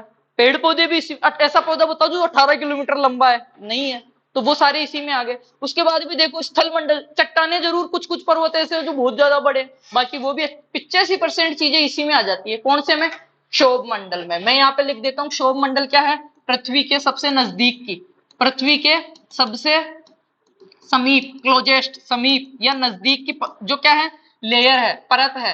और इसमें क्या होता है, 8 से लेके 18 किलोमीटर तक ये है बेटा। और क्या होता है, लगभग 85% घनत्व इसी के अंतर्गत आता है मेरी जान। क्या होता है, लगभग 85% घनत्व इसी के अंतर्गत आता है। ठीक है, अब आगे चलते हैं अपन। स्टेटोस्फेयर की सबसे महत्वपूर्ण जो चीज है वो यही है, ये कितनी है, ये 18 पे खत्म हुई तो ये 18 से चालू हुई और कहां पे 50 पे खत्म हुई। आपकी जो O3 है, ओजोन परत है मेरे बच्चा, ओजोन परत वो है किसमें पाई जाती है, स्टेटोस्फेयर में पाई जाती है। किसमें पाई जाती है, आपके स्टेटोस्फेयर में पाई जाती है, समताप मंडल में या स्टेटोस्फेयर में पाई जाती है। उसके बाद में देखो अब आगे अगला हो गया कौन सा, इसको बोलते हैं कीमोस्फेयर। मीजोस्फेयर को क्या बोलते हैं, कीमोस्फेयर, कीमो CHEMO, कीमोस्फेयर। मतलब इसको मैं कह सकता हूं जो जितने भी आपके केमिकल्स हैं या जो कुछ ऐसी एक्टिविटीज होती है वो किसमें होती है, इसमें ही होती है। अब इसको धीरे धीरे अपन सारा समझेंगे बेटा। अब ये तो हो गई अपनी बात, जितनी भी मौसमी अभिक्रियाएं जो होती है, तूफान आते हैं, आंधी आती है, वो सबसे इसमें और इसमें ही होती है दोनों। आपके हवाई जहाज वगैरह उड़ते हैं वो भी इसी में उड़ते हैं। अब इसमें समझने की चीज समझना, देखो टेम्परेचर को अपन समझते हैं। टेम्परेचर के लिए मैं ले रहा हूं ये वाला कलर। अब समझना इसको थोड़ा सा, मतलब कह सकता हूं कॉन्सेप्ट बेस्ड चीज है, इसको समझना। सबसे पहले इधर तो टेम्परेचर में लिख रहा हूं प्लस, इधर तो लिख रहा हूं माइनस, इधर लिख रहा हूं प्लस। अब इसको समझना, आपकी जो सबसे नीचे वाली परत है, सबसे नीचे वाली परत है उसमें टेम्परेचर क्या होगा, जैसे जैसे आप ऊपर जाओगे, जैसे अभी धरती पे यहाँ पे 45 हो रहा है, जैसे जैसे आप ऊपर जाओगे तो टेम्परेचर क्या होगा बेटा, गिरेगा। अपन जैसे जैसे छत पे जाते हैं और कोई 15 मंजिल का मकान उसमें चले जाएंगे तो ठंडी हवा आएगी, ऊपर जाएंगे तो तापमान गिरेगा। कहां तक, 18 किलोमीटर तक ही गिरेगा, 18 किलोमीटर तक ही गिरेगा। 18 किलोमीटर के बाद में जब अपन 50 किलोमीटर तक जाएंगे तो टेम्परेचर बढ़ेगा बेटा, तापमान बढ़ेगा, इसमें घटेगा। उसके बाद में देखो बढ़ रहा है ना, मैंने प्लस की तरफ इसको घुमा दिया। उसके बाद में स्ट्रेटोस्फीयर में क्या हो गया, बढ़ गया। और स्ट्रेटोस्फीयर में एक और चीज आ गई भाई, 85% घनत्व तो थर्मोस्फीयर में आ गया। यहाँ पे बचा कितना, 15%। 15% घनत्व किसमें आता है, स्ट्रेटोस्फीयर या समताप मंडल में आता है। स्ट्रेटोस्फीयर या समताप मंडल में कितना आता है, 15% तक जो घनत्व डेंसिटी जो बच गई वो इसी में आती है मेरे बच्चा। आगे अपन देखें, अगर 18 से 50 वाली में ओजोन परत भी इसी में आ रही है, ठीक है। और इसमें टेम्परेचर हमेशा क्या होता है, बढ़ता है। फिर इसके बाद देखते हैं मीजोस्फीयर। मीजोस्फीयर में वापस से टेम्परेचर क्या होगा बेटा, घटेगा। और फिर जो बाद में है तापमंडल, इसका तो नाम ही यही है। 80 किलोमीटर के ऊपर जैसे जैसे आप जाओगे तापमान बढ़ता जाएगा, क्योंकि सूरज के नजदीक अपन आने लग जाएंगे। सूरज के नजदीक अपन आने लग जाएंगे तो क्या, तापमान हमेशा बढ़ता ही जाएगा। तो ये कॉन्सेप्ट समझ में आया आपके, कि सबसे पहले अगर अपन धरती से ऊपर की तरफ जाएंगे तो तापमान घटेगा। कहां तक घटेगा, 18 किलोमीटर तक घटेगा। और 18 किलोमीटर तक कौन सी है, ट्रोपोस्फीयर है, जिसमें 85% घनत्व पाया जाता है। फिर अगर अपन अगली में जाएंगे ओजोन परत वाली में, तो वापस बढ़ने लग जाएगा, जो कि 18 से 50 किलोमीटर तक है। समताप मंडल स्ट्रेटोस्फीयर बोलते हैं, 15% घनत्व इसमें पाया जाता है। फिर अगर अपन और ऊपर जाएंगे, मध्य मंडल या मीजो स्फीयर, इसमें क्या होगा, तापमान घटने लगेगा। और ऊपर जाएंगे तो फिर बढ़ता ही रहेगा। ये मैंने क्या बताया, वायुमंडल की परतें आपको समझा दी है बेटा। क्या समझा दी है, वायुमंडल की परतें आपको समझा दी है। आगे बात करते हैं इसके बाद में, ओजोन परत जो है वो स्ट्रेटोस्फीयर के लोअर भाग में रहती है, ठीक है, स्ट्रेटोस्फीयर में ही पाई जाती है। इसका स्क्रीनशॉट ले लो आप। समझ में आ रहा है कि नहीं आ रहा है यार, ये बताओ मेरे को, मैं ऐसे ही मुंह फाड़ रहा हूँ कहीं अकेला।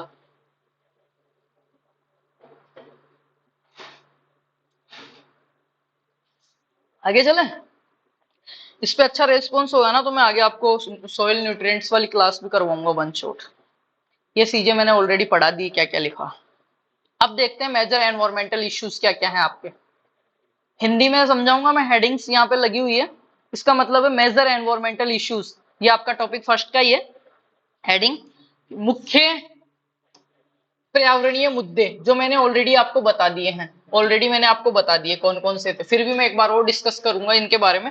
चलो आगे चलते हैं, इसको पढ़ेंगे, इतना टाइम अपने पास नहीं है। पहला है इंडस्ट्रियल या व्हीकल पोल्यूशन। पहला क्या है समझना, आप मुद्दों को मैं यहाँ पे लिख रहा हूं, नोट आउट करते रहना। पहला जो मुद्दा है मेरे पास वो क्या है, औद्योगिक, औद्योगिक या फिर वाहन प्रदूषण, पॉल्यूशन। उद्योग धंधों से और इतने सारे, ये क्या है, प्रेजेंट के एनवायरमेंटल इश्यूज है अपने पास। ये क्या है, प्रेजेंट के एनवायरमेंटल इश्यूज है। औद्योगिक मतलब कल कारखाने, जो फैक्ट्रीज है, industrial. The coolest culprits of environmental degradation in metropolitan cities and vehicle and industrial pollution. Since 1975, the Indian economy has grown 2.5 times.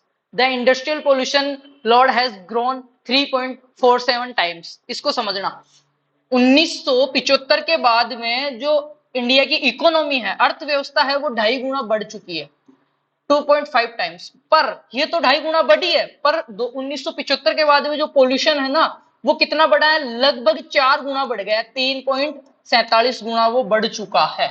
ठीक है, thanks to 3 million vehicles on road. इस टाइम लगभग 3 मिलियन, यह report के अनुसार बता रहा हूं मैं, 3 मिलियन चल रहे हैं, अकाउंट फॉर 17% पोल्यूशन।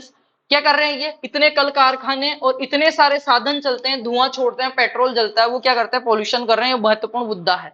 दूसरा है क्लाइमेट चेंज, जलवायु में आजकल बदलाव होने लग गया। किसके कारण हो गया, आपकी जो ग्रीन हाउस गैसेज हैं, ग्रीन हाउस गैसेज हैं, साथ में क्या है, आपके कार्बन डाइऑक्साइड, CO2 जो है, कार्बन डाइऑक्साइड जो है, ग्रीन हाउस गैस है, कार्बन डाइऑक्साइड, कार्बन डाइऑक्साइड, और आपके CH4 मीथेन जो है, आपकी जो नाइट्रस ऑक्साइड N2O जो है, इनके कारण क्या हो रहा है, क्लाइमेट चेंज हो रहा है, ग्लोबल वार्मिंग हो रही है, टाइम पे बरसातें नहीं आ रही है, टाइम पे सर्दियां नहीं पड़ रही है, पोल्यूशन इतना बढ़ गया है। तो ये अपन ने दो मुद्दे देखे एनवायरमेंटल इश्यूज में, इंडस्ट्रियल एंड व्हीकल पोल्यूशन, दूसरा देखा क्लाइमेट चेंज। थर्ड नंबर पे अपन ने क्लाइमेट चेंज के बारे में देखा वाटर पोल्यूशन। वाटर पोल्यूशन के अंदर देखो, India has 12 major rivers, Bharat में 12 मुख्य नदियां हैं। भारत में तो क्या नदी को माता माना जाता है, फिर भी इतना पोल्यूशन है। भारत में नदी को क्या माता माना जाता है, फिर भी इतना पोल्यूशन है मेरे बेटा। यहाँ पे देखो, the Indian homes produce about 75% of the water, waste water and sewerage treatment. जो आपका सीवरेज ट्रीटमेंट है, वेस्ट वाटर, वो घूम फिर के नालों द्वारा, ये देखो पोल्यूशन टैंकों के द्वारा, मरीन पोल्यूशन और इंडस्ट्रियल पोल्यूशन, तीनों की फोटो इसमें दिखाई गई है। आगे बात करते हैं अपन पॉइजन बाई पेस्टिसाइड्स। क्या क्या मेजर इश्यूज में क्या बताया, पहला मैंने इंडस्ट्रियल या व्हीकल पोल्यूशन, दूसरा क्लाइमेट चेंज, तीसरा वाटर पोल्यूशन, चौथा क्या बताया बेटा, पॉइजन बाई पेस्टिसाइड्स। जो खेतों में इतने ज्यादा पेस्टिसाइड अपन यूज कर रहे हैं, इंसेक्टिसाइड, पेस्टिसाइड, हर्बिसाइड, शाकनाशी, कीटनाशी और रोगों के लिए जो दवाइयां,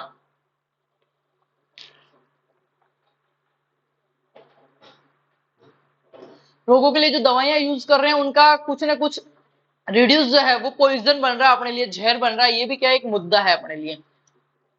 उसके बाद में देखते हैं पेस्टिसाइड्स इन सॉफ्ट ड्रिंक, सबसे महत्वपूर्ण है ये पेस्टिसाइड इन सॉफ्ट ड्रिंक। सॉफ्ट ड्रिंक का मतलब समझते हो आप, आपकी जितनी भी कोल्ड ड्रिंक्स है जो आप पीते हो, चाहे से वो एनर्जी ड्रिंक है, चाहे से सॉफ्ट ड्रिंक है, चाहे मोजेटो है, वर्जिन मोजेटो है, चाहे रेडबुल है, चाहे जलजीरा है, चाहे से आपके वो माउंटेन ड्यू है, चाहे 7 अप है, चाहे कोका कोला है, थम्स अप है, मरिंडा है, स्लाइस है, कोई सी भी है जो सॉफ्ट ड्रिंक्स है, सब में केमिकल यूज होता है। आपको ये लगता हो कि कहीं माजा और स्लाइस में आम का जूस आता है, जी समझ गए ना, कुछ भी नहीं आता है इनमें, केमिकल आता है, एक सोडा आता है, फ्लेवर आता है इनमें, ठीक है। तो उससे भी बहुत ज्यादा अपने क्या हो रहा है, नुकसान हो रहा है। कोका कोला ब्रांड्स देखो, Thums Up, Limca, Sprite, Mountain Dew and gold Sprite, पार, और कौन कौन सी सॉफ्ट ड्रिंक्स में क्लश है, Canada Dry, sport Coca Cola, कोकरबेटी, पेप्सी, फ्रूटी, टॉपिकाना ब्रांड, ये सारी जो है, ये देखो यहाँ पे दिख रहा होगा, ये केन सारे, इतने सारे, ये क्या है, सारे के सारे पेस्टिस जो ये मिले हुए हैं, इनसे बन के बनते हैं, और ये नुकसानदायक है। जब इनके सैंपल्स को देखा गया तो मुद्दा भी उठाया था, avoid drinking Coke and Pepsi, Coke और पेप्सी, क्योंकि विदेशों में एक वीडियो आपने भी देखा होगा, वो इससे क्या करते हैं, उनके गटर की जो वो होती है, लैट्रिन का जो वो होता है वॉश, उनका उसको साफ किया जाता है, ठीक है, साफ करके दिखाया गया था, क्योंकि उसमें इतना हानिकारक केमिकल था कि उसकी साफ कर दिया था। इसके बाद में क्या है अपने पास, हॉस्पिटलों से जो निकला हुआ वेस्ट है, जितने भी मरीज है, पेशेंट्स हैं, उनके जो इंजेक्शंस लगते हैं, दवाइयां लगती है, केमिकल्स जो हैं, वो सारे मेडिकल वेस्टेज हैं। जनरल वेस्ट है, जनरल वेस्ट में क्या आता है, उनके कपड़े चेंज करते हैं, उनके ग्लव्स वगैरह हो गए। मेडिकल वेस्टेज में आता है उनके देखो यूज कॉटन, है ना, ये सारी चीजें, कैंची, बॉडी पार्ट्स, है ना, लिक्विड वेस्ट, ये सारी चीजें हो गई। तो ये क्या है अपने लिए एक इशू है, लॉस ऑफ बायोडाइवर्सिटी, इसको मैं आगे पढ़ाऊंगा, यहाँ पे नहीं। क्लासिफिकेशन ऑफ नेचुरल रिसोर्सेज, अब देखो नेचुरल रिसोर्सेज का क्लासिफिकेशन, सेकंड जो आपका टॉपिक है, क्लासिफिकेशन ऑफ नेचुरल रिसोर्सेज। अगर मैं उसकी बात करूं बेटा, तो नेचुरल रिसोर्सेज का क्लासिफिकेशन अपन देख लेते हैं।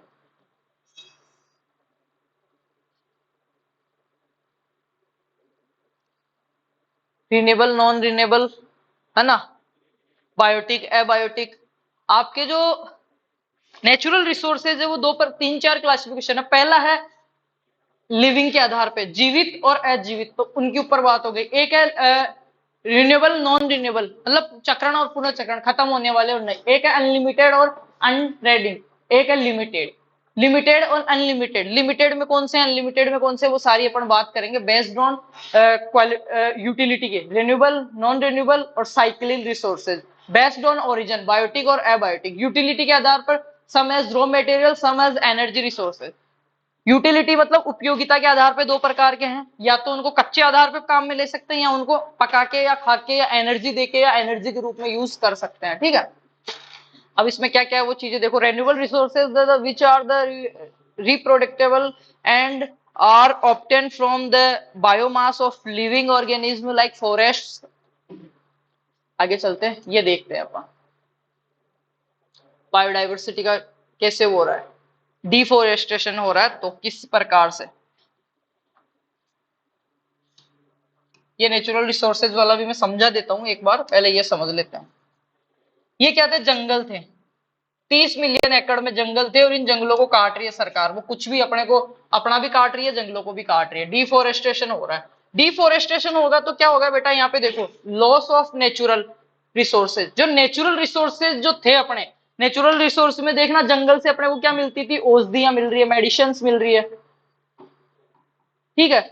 बायोडाइवर्सिटी, जैव विविधता अपने को मिल रही है, क्योंकि जंगल है तो जंगल में बहुत सारे प्रकार के जीव रहेंगे, अलग अलग प्रकार के प्लांट्स उगेंगे, एनवायरमेंट सही रहेगा, और क्या मिलेगी, ऑक्सीजन मिलेगी बेटा पेड़ पौधों से, ठीक है। और क्या मिलेगा, टेम्परेचर क्या रहेगा, डाउन रहेगा, पेड़ पौधे रहेंगे तो। ये सारी चीजें, जब जंगलों को काट रहे हैं तो ये सारी चीजें क्या हो रही है, अपनी खत्म हो रही है बेटा। ये सब चीजें क्या हो रही है, खत्म हो रही है, फ्लोडिंग एंड सोइल इरोजन। और जब ये चीजें खत्म हो रही है तो क्या हो रहा है, सोइल इरोजन हो रहा है। सोइल इरोजन, मृदा क्षरण, मृदा में कटाव लग रहा है। और क्या हो रहा है, मृदा अनुपजाऊ हो रही है, अनुपजाऊ हो रही है। ये हो गई नेचुरल रिसोर्सेज। अब जब मृदा अनुपजाऊ हो रही है, उसमें कटाव लग रहा है, तो क्या हो रहा है, फूड इनसिक्योरिटीज हो रही है। खाद्य पदार्थ क्या पड़ेंगे, कम पड़ेंगे। कैसे भाई, मृदा में तो उतना उगी नहीं रहे, जो उगी हुई थी उनको अपन ने काट दिया, डिफोरेस्टेशन कर दिया। 1.6 billion peoples live in poverty. किसमें, गरीबी रेखा में जी रहे हैं। वो किसमें जी रहे हैं, गरीबी रेखा में जी रहे हैं, जिनको क्या मिलता है, खाना और भोजन टाइम पे नहीं मिलता। इसी वजह से तो इंदिरा रसोई वगैरह चल रही है। आप बहुत सही स्थिति में हैं।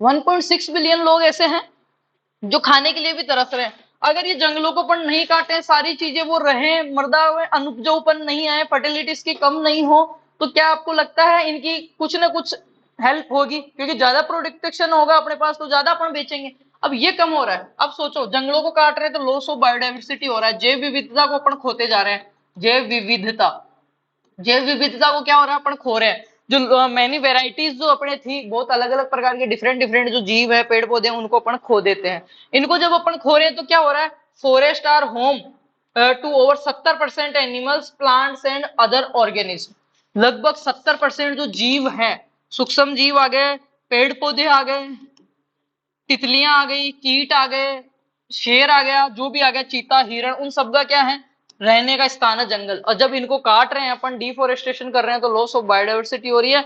और इतने सारे पोलिनेटर्स जो है, जो मधुमक्खियां हैं, जो आपके कीट है, जो तितलियां हैं, उनकी क्या हो रही है, अपने को हानि हो रही है। अब समझना इसको, जब जंगलों को काट रहे हैं तो क्या हो रहा है, टेम्परेचर बढ़ रहा है। क्यों बढ़ रहा है, क्योंकि ऑक्सीजन 20% ग्लोबल CO2 डिफोरेस्टेशन। जंगल थे तो क्या कर रहे थे, CO2 को पौधे खींच रहे थे और O2 निकाल रहे थे, तो उसको क्या रिसाइकलिंग कर रहे थे। पर जब जंगल ही काट दिए हैं तो क्या आपका ग्लोबल वार्मिंग, टेम्परेचर भी बढ़ रहा है, ठीक है। ह्यूमन एनवायरमेंट जो बना रहे हो, बिल्डिंगे वगैरह, जंगलों को काट काट के, उससे भी पोल्यूशन बढ़ रहा है। तो ये मैंने एक चार्ट के द्वारा समझाने की कोशिश करी है, रटने जैसा कुछ भी नहीं है। यहाँ से क्वेश्चन आएगा, पूरी क्लास आप देख लोगे तो आराम से कर पाओगे। Loss of biodiversity, development pressure, deforestation क्यों हो रहा है, सोचो। और इसके लिए क्या है, प्रेशर भी है, डेवलपमेंट का प्रेशर है। क्या क्या डेवलपमेंट करने का प्रेशर है, देखो, डेवलपमेंट प्रेशर, कंस्ट्रक्शंस, निर्माण करो दमादम बिल्डिंगे। फॉरेस्ट बेस्ड इंडस्ट्रीज, जंगलों को काट के उनपे जो बनाई जा रही है वो इंडस्ट्रीज, जूम करता हूं, अब दिखेगा, डिफोरेस्टेशन के लिए। ये देखो, कैजुअल फैक्टर्स ऑफ थ्रेड मतलब क्या क्या घातक है, मे बी नेचुरल और man made, they are man made वाले में डेवलपमेंट प्रेशर, मनुष्य के ऊपर डेवलपमेंट प्रेशर है किसका, विकास करने का, कंस्ट्रक्शंस का, फॉरेस्ट बेड इंडस्ट्रीज का, हाइडल इरिगेशन प्रोजेक्ट्स जो है, बड़ी बड़ी नहरें जब निकलती है, बड़े बड़े इरिगेशन प्रोजेक्ट जब निकलते हैं तो जंगलों को काट दिया जाता है, नदियां आती है, कंस्ट्रक्शन बड़ी बड़ी बिल्डिंगें बनाते हैं, आवासीय कॉलोनियां बनाते हैं, फैक्ट्रियां बनाते हैं, प्लॉट काटते हैं तो जंगलों को काट दिया जाता है। कुछ ऐसे हैं जो जंगलों को काट के ऐसे इंडस्ट्रीज लगाई जाती है, मिलिंग, ऑयल ड्रिलिंग। आपने देखा होगा जैसलमेर में वहां पे जो ऑयल की खदानें निकली है तो आपको कितने बड़े एरिया के अंदर पेड़ पौधों को काट दिया जाता है। ये क्या है, इसके आगे बात आगे देखते हैं। Pollution, resources extraction, road and transport, जब बड़ी बड़ी रिंग रोडें निकलती है, माना डेवलपमेंट होता है, विकास होता है, पर ये भी तो देखो कितने पौधे कटते हैं। यहाँ से मुंबई वडोदरा एक्सप्रेस जो बना है, 6 लाइन हाईवे आने का, 6 लाइन जाने का, तो आप सोचो कितने पेड़ पौधे कटे होंगे उस रास्ते में बीच में जो आए हैं। तो वो कहीं ना कहीं डिफोरेस्टेशन, कहीं ना कहीं एनवायरमेंट को अपने को इफेक्ट करती है ये चीजें। विकास सही है जब तक ही है, तब तक ये एक लिमिट में होता है।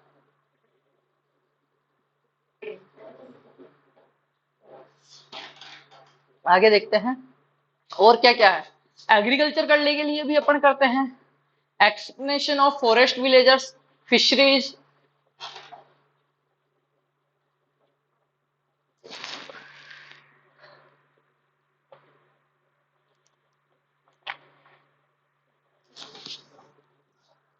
सॉरी यहाँ पे गर्मी इतनी ज्यादा हो रही है, अचानक से मेरे को थोड़ा वीकनेस चक्कर सा आ रहा है। ठीक है, कंटिन्यू खड़े खड़े 1 घंटे से बोले जा रहा हूँ ना मैं, इस वजह से। ठीक है, मैं यहाँ पे बैठ के पढ़ा देता हूँ, कोशिश करना सुनने की, समझने की। मैं यहाँ बैठ जाता हूँ बेटा, खड़ा रहने की थोड़ी मेरी अभी हिम्मत नहीं है। सबको पता है मैं अभी हेल्थ इश्यूज हो रहे हैं मेरे, बीमार, स्टोन वगैरह है ना। आगे चलते हैं, समझाने की चीज आएगी मैं समझा दूंगा। ह्यूमन, ह्यूमन क्या क्या इसमें, अगर बाढ़ आ गया, ठीक है, या फिर कोई ऑयल लीक हो गया, कोई एपिडेमिक हो गई, कोई फॉरेस्ट में जंगल लग गई, जंगल में आग लग गई, फॉरेस्ट फायर्स दिख रहा होगा, फॉरेस्ट फायर्स, ये सारे क्या है, ह्यूमन इंड्यूस डिजास्टर्स है, आपदाएं हैं जो मानव के द्वारा आती। Management of natural resources, genetic uniformity, food for wild life, जो जंगलों में रहने वाले जो जीव है उनके लिए भोजन की व्यवस्था अगर अपन कर दे तो डायवर्सिटी को बनाए के रख सकते हैं। Management of human resources, change in people's life style, वो तो अपन चेंज कर ही नहीं सकते। कंजर्वेशन ऑफ बायोडाइवर्सिटी, बायोडाइवर्सिटी को बचाने के लिए क्या क्या करते हैं, तो इसके लिए 2 चीजें हैं, इनको समझना, समझाने की चीजें मैं समझा देता हूँ बेटा आपको। शुरू में बहुत ज्यादा तेज बोल दिया मैंने, ये पता नहीं क्या हुआ। इन सीटू स्ट्रेजी और एक्स सीटू, इन सीटू और एक्स सीटू समझना। इन सीटू में क्या होता है, दिस स्ट्रेजी, इसमें क्या होता है, the conservation work at original site of biodiversity. कोई जंगल है, उसमें अपने को बायोडाइवर्सिटी को बचाना है, तो अपन क्या करेंगे, उसी जंगल का संरक्षण कर देंगे, उसके चारों तरफ बाड़बंदी करेंगे, उसको सरकारी जमीन घोषित करवा देंगे, उसको काटेंगे नहीं, उसका ध्यान रखेंगे, उसमें कोई पेड़ पौधों को ना तोड़े, शिकार ना करे। वो होती है क्या बेटा, इन सीटू स्ट्रेटजी, किसकी, बायोडाइवर्सिटी, जैव विविधता को बचाने की। एक्स सीटू क्या होता है देखो, this strategy says the conservation work should be done outside. क्या होता है आउटसाइड, आउटसाइड का मतलब बाहर की तरफ, the natural habitation in the हैबिटेटेड in from botanical and zoological gardens. Conservation stands seed and seedling banks, pollen banks, genetic plant banks, tissue culture banks, genes and DNA banks, all India conservation of genetic diversity, plants and their wild relatives is done by NBPGR, National Bureau of Plant and Genetic Resources। ठीक है, ये इसका मतलब है, ये x two का मतलब है, एक्स2 का मतलब आप खुद समझते हो कि जिस स्थान पे है वहां पे नहीं, उनको बाहर ले जाके संरक्षण करना। और बायोडाइवर्सिटी का मतलब पेड़ पौधों की ऐसी बहुत सी प्रजातियां जो खत्म हो गई, पर उनका जो जीव द्रव्य है उसको अपने जो एनबीपीजीआर जैसी जगह, जेनेटिक जो उनका मटेरियल, उसको अपन बचाए हुए हैं। या फिर आप देखना ऐसे कुछ कैफेज, ऐसे कुछ पार्क लगाए हुए हैं जहाँ पे 50 प्रकार के पेड़ पौधे हैं, जंगल में नहीं बचा पाए पर उनको लाके अपन ने नर्सरी से वहां लगा दिया, तो डाइवर्सिटी को तो बचाया ना। तो एक्स साइट हो गई, वो क्या हो गई, एक्स2 हो गई। एक्स2 का मतलब होगा work should be done outside the natural habitat, जहां पे वो नेचुरल उसका रहने का घर था नेचुरल रहने का घर था वहां से निकाल के उसको दूसरी जगह लेके जाके अपन बचाने के लिए उसको बोलेंगे क्या, एक्स सिटू स्ट्रेटजी। क्या बोलेंगे मेरे बच्चा, एक्स सिटू स्ट्रेटजी बोलेंगे। आगे चलते हैं, एनवायरमेंटल पोल्यूशन ये ठीक है, इसको बाद में लेंगे अपन, पहले इकोसिस्टम को ले लेते हैं एक बार। एयर पोल्यूशन ये सब पढ़ेंगे, एक बार इकोसिस्टम को ले लेते हैं पहले अपन। इकोलॉजी एनवायरमेंट, यहाँ पे देखो हिंदी अंग्रेजी दोनों में पढ़ाऊंगा। थोड़ा सा मेरा एनर्जी लॉस हो गया है, तो थोड़ा मैं उम्मीद करूंगा कि आप समझने की कोशिश करेंगे कि भैया को भी तकलीफ है ना। फिर भी मैं लिए आपके लिए काम कर रहा हूँ, वो बहुत बड़ी बात है। मैं मेरी खुद की पढ़ाई नहीं कर रहा अभी फिलहाल में।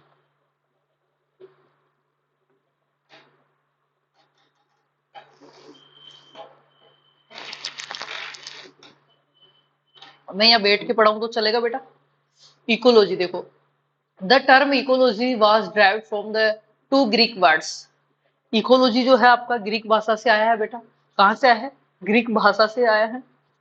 आगे अगर मैं बात करूं इकोलॉजी के बारे में, तो Greek word oikos meaning house of dwelling palace and logos means study.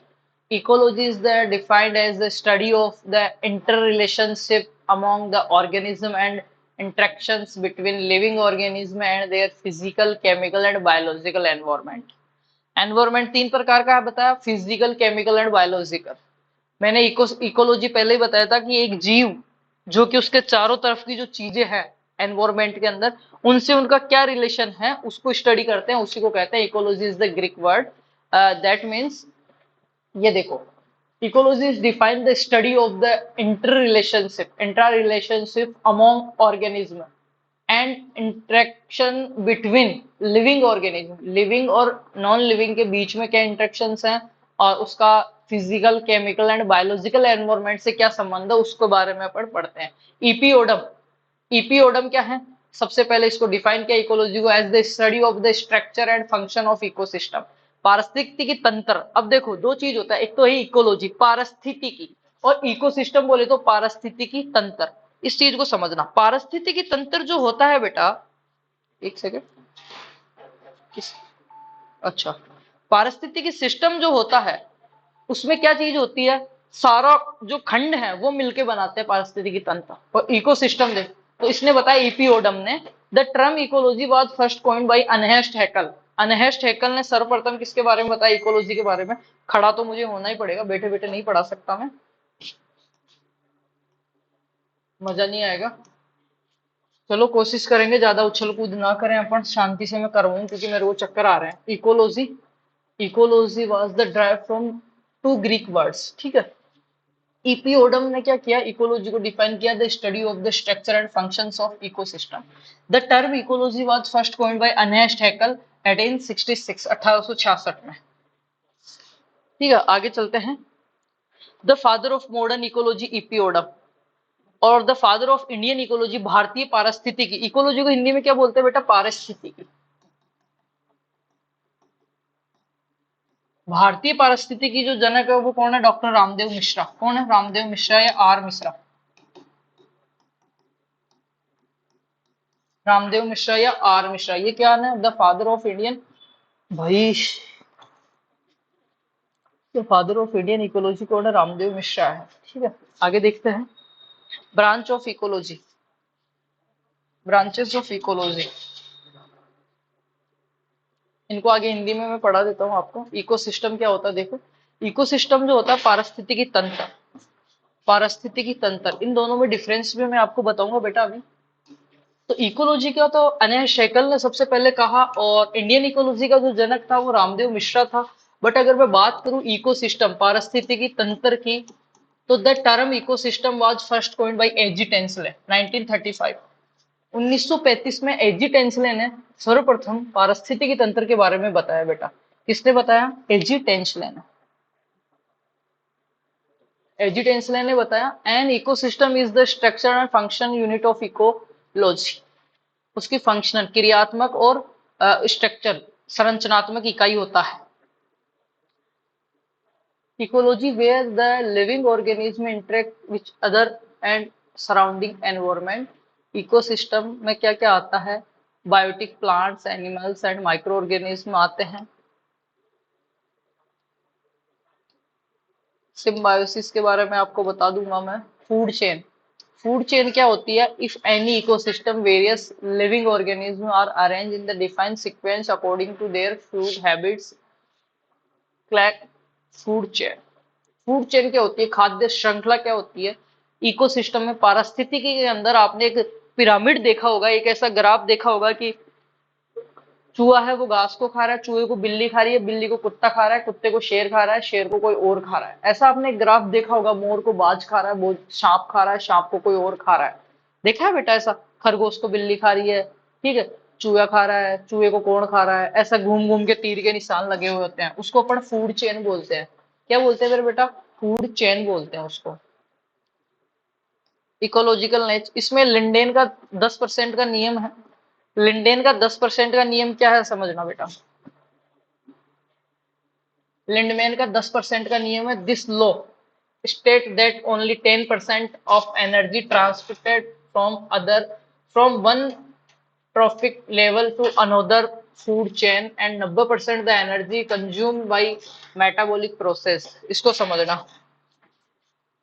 ये कोई आदमी है, इसने इस फूड, ये क्या है? इसका भोजन है, इसको खाया है, इसको खाया तो इसमें 100% एनर्जी थी, उसमें से 90% तो इसको पचाने में और इसके शरीर में यूज हो गई।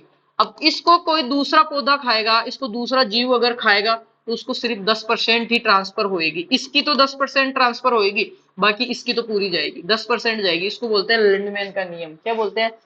लिंडमैन का नियम। Lindeman this law is the states that only 10% of energy that transfer from one trophic level to another in a food chain and 19% 90% of the energy is the consume, उसको consume किया जाता है in the metabolic process and some of the lost in the form of heat. ये समझना आप। नीचे producer था जो पैदा कर रहा है 100%, प्राइमरी कंज्यूमर पहला जो ग्राहक था उसको 10% हो गई, 10% की फिर अगर सेकेंडरी को कितनी हो गई? 1% हो गई, और जो थर्ड नंबर पे तीसरा जो था उसको 0.1% ही एनर्जी ट्रांसफर हो पाई है। Diversity, diversity hot hot spots, इसको आगे पढ़ूंगा मैं, हिंदी में है, दोबारा से ले लूंगा इसको। मतलब इसी क्लास में पढ़ेंगे बच्चा, पर मैं आपको कुछ चीजें समझाने की कोशिश कर रहा हूँ, समझ रहा हूँ। ये ग्रीन हाउस वगैरह इसको रुक के पढ़ेंगे अपन, ये ग्लोबल वार्मिंग, ये पहले अपन ये पढ़ लेते हैं, पहले अपन ये पढ़ लेते हैं, मजा आएगा इस टॉपिक में। पारिस्थितिकी तंत्र मैं बैठ के पढ़ाऊंगा बेटा, मेरी हिम्मत नहीं है, अब कसम से नहीं है ना। आप ये कहोगे कि भैया आप बंद कर दो क्लास, पर फिर ये एडिट वगैरह नहीं होगी, तो जैसी भी होती है इससे बाहर जाएगा नहीं। बहुत मेहनत से पीडीएफ तैयार की है, तो मैं बैठे बैठे आपको समझा दूंगा सारा कुछ, ठीक है बच्चा। पारिस्थितिकी तंत्र या इकोसिस्टम, इसका परिचय देखो। इकोसिस्टम दो शब्दों से मिलकर बना हुआ है, दो ग्रीक भाषा के शब्दों से, ठीक है। इकोलॉजी का सर्वप्रथम प्रयोग एक जर्मन जीव वैज्ञानिक अनहेस्ट हैकल ने अपनी पुस्तक में किया था। कौन सी में? जनरला मोर्फोलॉजिकल, इसमें किया था। किंतु इस शब्द की व्युत्पत्ति विश्लेषण दो ग्रीक शब्दों से की हुई है। इकोलॉजी, ओकस प्लस लोगस। ओकस का मतलब होता है घर और लोगस का मतलब होता है अध्ययन, और इकोलॉजी में वही चीजों का तो अपन स्टडी करते हैं, अर्थात अपने आवास में रहने वाले जीव समुदायों के अध्ययन को, अपने आवास में, अपने प्राकृतिक नेचुरल हैबिटेटेड जो अपना है उसका नेचुरल आवास में रहने वाले जीव समुदायों के अध्ययन को क्या कहते हैं? पारिस्थितिकी कहा जाता है। इन जीव समुदायों में इनके अड़ोस पड़ोस को मिलाकर एक पर्यावरण बनता है, जिसको पर्यावरण कहते हैं। ब्रिटिशवादी एजी टेंसले के अनुसार, एजी टेंसले ने क्या किया था? इकोलॉजी का यूज किया था। एजी टेंसले के अनुसार क्या इसकी डेफिनेशन रहने वाली है बेटा? प्रभावकारी दशाओं का संपूर्ण योग जिसमें जीवधारी निवास करते हैं वो पर्यावरण कहलाता है। ये आगे देखो, जीव समुदाय व उनके पर्यावरण से मिलकर एक कार्यात्मक आधारभूत इकाई बनाता है, जिसे ब्रिटिश एजी टेंसले ने 1935 में इकोसिस्टम या पारिस्थितिकी तंत्र नाम दिया था। इसके द्वारा इसके रूप में परिभाषित किया। पारिस्थितिकी तंत्र वह तंत्र है जो पर्यावरण के जैविक तथा अजैविक कारकों को परस्पर प्रतिक्रियाओं को प्रकट करता है। समझ गए? पारिस्थितिकी तंत्र इकोसिस्टम एजी टेंसले ने दिया था। इकोसिस्टम क्या है? वह चीज है जो बायोटिक और एबायोटिक एनवायरमेंट में पाए जाने वाले बायोटिक और वातावरण के जैविक व अजैविक, बायोटिक और एबायोटिक का जो बीच का जो इंट्रा रिलेशनशिप है उसको समझाता है। उसको क्या बोलते हैं? पारिस्थितिकी तंत्र बोलते हैं। आगे देखो, जैविक और अजैविक दो मैंने बताया। बायोटिक में क्या? ईपीओडम के अनुसार एक परितंत्र में जैविक घटकों को मुख्य 3 वर्गों में बांटा गया है। ईपीओडम जो है, ईपीओडम के अनुसार एक पारितंत्र में, इकोसिस्टम में अजैविक घटकों को, अजैविक मतलब एबायोटिक को तीन भागों में बांटा है। पहला बांटा है अकार्बनिक, इनऑर्गेनिक न्यूट्रिएंट्स। इनऑर्गेनिक में आएगा जैसे कि जल तत्व, पोटेशियम, MgCa, N, P, ये सब क्या है, अकार्बनिक है, जिनमें कार्बन का अंश नहीं पाया जाता उनको अकार्बनिक बोलते हैं अपन, जैसे कि O2, CO2, N2, NH3 आदि। दूसरा देखो खनिज यौगिक, ऑर्गेनिक, ऑर्गेनिक कंपोनेंट्स, इनमें क्या क्या आएगा, जैसे कि प्रोटीन, कार्बोहाइड्रेट्स, वसा, लिपिड। और तीसरा आएगा क्लाइमेट फैक्टर, जैसे कि प्रकाश, तापमान, हवा, वर्षा, आर्द्रता आदि। जलवायु दशा एवं भौतिक कारक, एक स्थान से दूसरे स्थान, इसको छोड़ो। अब देखो जैविक वाले, पर्यावरणीय तंत्र में मौजूद सभी जीव जंतु तथा सूक्ष्म जीव समुदाय को जैविक समुदाय कहा गया है। ये दो प्रकार के होते हैं, स्वपोषी और परपोषी। स्वपोषी कौन से होते हैं, ऑटोट्रॉफिक कौन से होते हैं, जो अपना भोजन स्वयं बनाते हैं, जैसे कि पेड़ पौधे प्रकाश की उपस्थिति में अपना भोजन स्वयं बनाते हैं। और परपोषी में कौन से आते हैं, मनुष्य हो गया, भोजन के लिए अनाज चाहिए, दूसरों पर निर्भर रहता है, और जो चीजें हो गई वो परपोषी में आएंगे। इसके बाद में अपन बात करते हैं स्वपोषी घटक, ऑटो ट्रॉफिक कंपोनेंट्स या स्वपोषी। इसको देखो, ऑटोट्रॉफिक में दो शब्दों से मिलाना है, ऑटो मतलब सेल्फ या स्वयं, ट्रॉफिक मतलब न्यूट्रिएंट्स या पोषण, जो स्वयं पोषण लेते हैं वो, ये मैंने आपको बता ही दिया है। ऐसे घटक जो अपना भोजन या पोषण स्वयं करते हैं वो स्वपोषी कहलाता है। इसलिए स्वपोषी को भोजन का उत्पादक भी कहा जाता है, इसको प्रोड्यूसर भी कहा जाता है। ठीक है, प्राइमरी प्रोड्यूसर होता है पारिस्थितिक तंत्र में, इकोसिस्टम का मूल प्राइमरी प्रोड्यूसर होता है स्वपोषी। प्राइमरी प्रोड्यूसर क्या होता है, हमेशा सूर्य और अपने पेड़ पौधे वो होते हैं। कीमो ट्राफ अपना भोजन स्व रासायनिक अपना बनाते हैं। परपोषी में क्या होता है, अपना भोजन स्वयं नहीं करते हैं, ये दूसरे से लेते हैं खाने के लिए। परितंत्र में ऊर्जा का प्रवाह, ऊर्जा का प्रवाह देखो, एक स्तर से दूसरे स्तर का ऊर्जा का प्रवाह शोषण और सुषमा के रूप में 90% ऊर्जा का क्षय हो जाता है, सिर्फ 10% ही जाती है। इसको क्या करते हैं, लिंडेन का नियम कहते हैं। लिंडमैन ने क्या बोला था, एक स्तर से दूसरे स्तर में ऊर्जा जाएगी 10% ही जाएगी, 90% एनर्जी कहां पे जाएगी, ये देख लो। एक स्तर से दूसरे स्तर तक ऊर्जा का प्रवाह में शोषण या ऊष्मा के रूप में 90% ऊर्जा क्षय हो जाती है, खत्म हो जाती है, तथा सिर्फ 10% ही ऊर्जा दूसरे को प्राप्त होती है। ठीक है, ये लिंडमैन 1942 के अनुसार।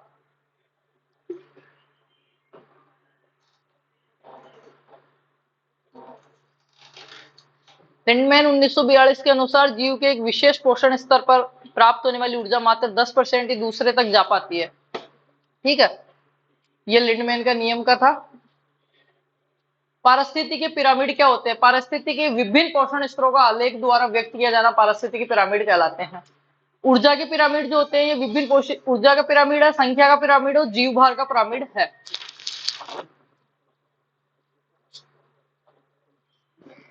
तबीयत खराब हो रही है यार, ये क्लास करवा देते हैं।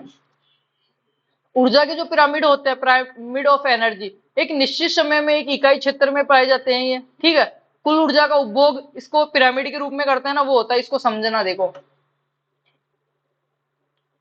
प्रोड्यूसर तो था, लिंडमैन का नियम अगर मैं यहाँ पे लगाऊंगा तो जो प्रोड्यूसर था उसके पास इतनी एनर्जी थी, देखो ये उसका पिरामिड है, तो ये हमेशा इस टाइप से बनेगा। इसके पास इतनी एनर्जी थी, मान लो 100 कैलोरी, यहाँ जाते जाते हो गई 80, यहाँ जाते जाते 60, यहाँ जाते जाते 30।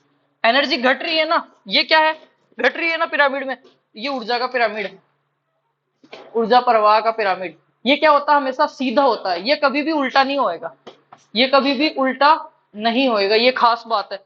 ऊर्जा के जो पिरामिड होते हैं बेटा वो हमेशा क्या होता है, ऐसे सीधे होते हैं। ठीक है, ऐसे सीधे होएंगे, कभी भी ऐसा नहीं बनेगा, उल्टा पिरामिड नहीं बनेगा इस टाइप का। ठीक है, हमें ऊर्जा के पिरामिड हमेशा सीधे होते हैं, ये लाइन याद रखना, ऊर्जा के पिरामिड हमेशा सीधा होता है। आगे देखो, संख्या का पिरामिड। अब संख्या का पिरामिड में अगर आपको समझाऊं, इस पिरामिड सीधा, ये भी हमेशा सीधा ही आपको मिलेगा। कैसे, देखा ना, आप इसको समझना, एक बार इसको समझना, संख्या का पिरामिड।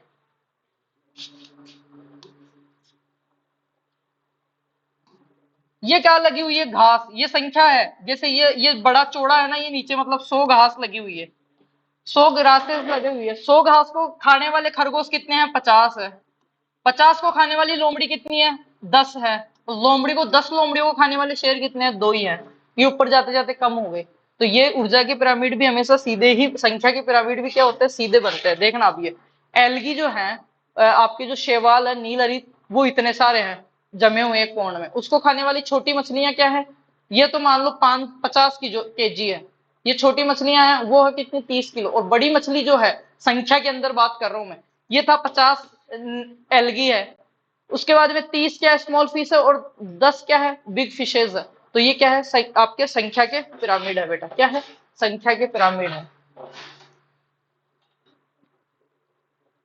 ये क्या है, संख्या के पिरामिड है, इंटरवेटेड टाइप का और इकोसिस्टम। अब जीव भार का पिरामिड देखो, जीव भार का पिरामिड दो प्रकार का होता है। सीधा, एक तो सीधा पिरामिड देखो, जीव भार, ट्री है, एक पौधा है, उस पौधे पे इतना सारा वजन है उस पौधे का, फिर उसको खा रहा है एक हाथी, फिर उसको खा रहा है एक लोयन, तो लोयन में वजन कम है, ये हो गया सीधा।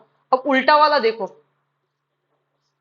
बड़ी मछलियां हैं उनका वजन ज्यादा है, फिर छोटी मछलियां हैं, फिर आपके डेकोन या फाइटो प्लांट्स आ गए। जैव विविधता, बायोडाइवर्सिटी का महत्व देखो, विविधता प्रकृति की सुंदरता है, तरह तरह के खाद्यान्न, सब्जियां, फल फूल, लकड़ी, ये सब जो है विविधता है। कृषि, जीव जंतु तथा वानिकी, मत्स्य विज्ञान के लिए उपयोगी स्रोत है। 90% भारतीय दवाई पौधों से प्राप्त होती है। ये सारा जैव विविधता का ह्रास कैसे होता है देखो, थ्रेट्स ऑफ बायोडाइवर्सिटी, जैव विविधता का ह्रास कैसे होता है, इसको खत्म करते हैं अपन। अरे ये वन शॉट, इसको खत्म करते हैं, ठीक है। आवास विनाश, जो जीव विविधता, अलग अलग प्रजाति के, चाहे पेड़ पौधे हो चाहे वो जीव जंतु हो, उनका आवास का, जहाँ पे वो रहते हैं, नेचुरल हैबिटेटेड जो उनका है, जैसे फॉरेस्ट हो गया, डिफोरेस्टेशन हमने कर दी, जंगल काट दी, तो विविधता क्या होगी, खत्म होगी, वहां की प्रजातियां नष्ट होगी धीरे धीरे, चाहे वो जीव जंतु के, चाहे पेड़ पौधों की, चाहे सूक्ष्म जीवों की हो। ठीक है। दूसरी हेडिंग है बेटा इसमें, प्रदूषण। जब पोल्यूशन होगा तो बहुत सारे ऐसे बायोडाइवर्सिटी है अपनी, बहुत सारे ऐसे जीव है जो पोल्यूशन से मर जाएंगे, बहुत सारे ऐसे पेड़ पौधे हैं जो जल जाएंगे, तो उनकी बहुत सारी प्रजातियां जब खत्म हो जाएगी तो डाइवर्सिटी उसमें खत्म हो जाएगी, बायोडाइवर्सिटी खत्म हो जाएगी।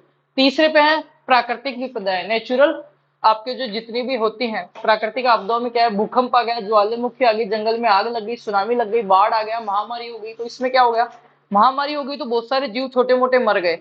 ठीक है। जंगल में आग लग गई तो कितनी सारी प्लांट्स में डाइवर्सिटी पाई जाती है, अलग अलग डिफरेंट टाइप के उसमें फ्रूट्स थे, डिफरेंट टाइप के फ्लावर्स थे, वो सारे क्या हुए, जल के नष्ट हो गए, तो विविधता खत्म हो गई। अपन पढ़ क्या रहे हैं, विविधता को खत्म होने वाली चीजें पढ़ रहे हैं बेटा। बाहरी स्पीसीज जब आ गई तो यहाँ की स्पीसीज जो है, देखो मारांशीय देशों के सुअर के प्रवेश के कारण, यहाँ पे जो रहने वाला सुअर है, डोडो पक्षी के अंडे के समाप्त कर देता था, इसके कारण किसानों में वो हो गया। झूम खेती जब अपन करते हैं तो भी जंगलों को जलाते हैं, इसके कारण भी डाइवर्सिटी अपनी खत्म हो रही है। स्पीसीज का लुप्त होना, एक तो होता है प्राकृतिक विलुप्ति, एक होता है मास विलुप्ति, एक होता है एंथ्रोपोजेनिक विलुप्ति। प्राकृतिक विलुप्ति में ये होता है वातावरण की दशाओं के परिवर्तन स्वरूप कुछ चीजें हैं जो लुप्त हो गई, जैसे अपने डायनासोर वगैरह है, उनके लिए एनवायरमेंट नहीं रहा तो वो मर गए।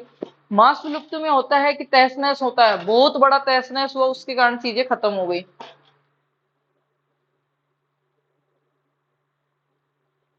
एंथ्रोपोजेनिक विलुप्ति का सीधा सा उदाहरण, वो एक छोटी सी चिड़िया आती थी अपनी, ये क्या होता है, मनुष्य लालच के कारण खत्म कर लेता है, तो हमने इतने मोबाइल टावर लगा दिए कि रेडिएशन के कारण वो खत्म हो गई। अब बात करते हैं पोल्यूशन की, पर्यावरण पोल्यूशन। तो प्रदूषण जो होता है वायु, जल अथवा मृदा तथा अजैविक घटकों में, भौतिक, रासायनिक व जैविक कारकों में। बायोस्फीयर किसको कहते हैं, ऊपर का वायुमंडल जो बताया था मैंने। पोल्यूशन क्या होता है देखो, वैसा पदार्थ जो प्रदूषण उत्पन्न करे प्रदूषक कहलाता है, पोल्यूनेट कहलाता है, बजरंग बली, पोल्यूनेट कहलाता है। ठीक है। वैसा पदार्थ जो प्रदूषण उत्पन्न करे पोल्यूनेट कहलाता है। जैसे कि प्रदूषण मनुष्य जनित समस्या है, मनुष्य के द्वारा होती है, जो मुख्यतः उन्नत देशों में होती है। ठीक है। ये टॉपिक मैंने इतनी मेहनत से बनाए थे बेटा, इनको मैं पढ़ा था ना, आपको भी मजा आता, मेरे को भी मजा आता, पर कसम से बता रहा हूँ मैं कोई वो नहीं कर रहा, मेरी स्थिति नहीं है। एक बार देख लेते हैं इनको।